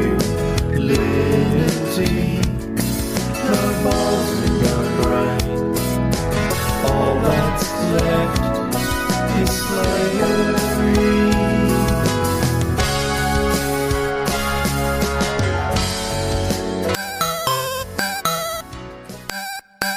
The best podcast in the universe. Mofo. Dvorak.org/NA. What are we? What are we? Are we sheep?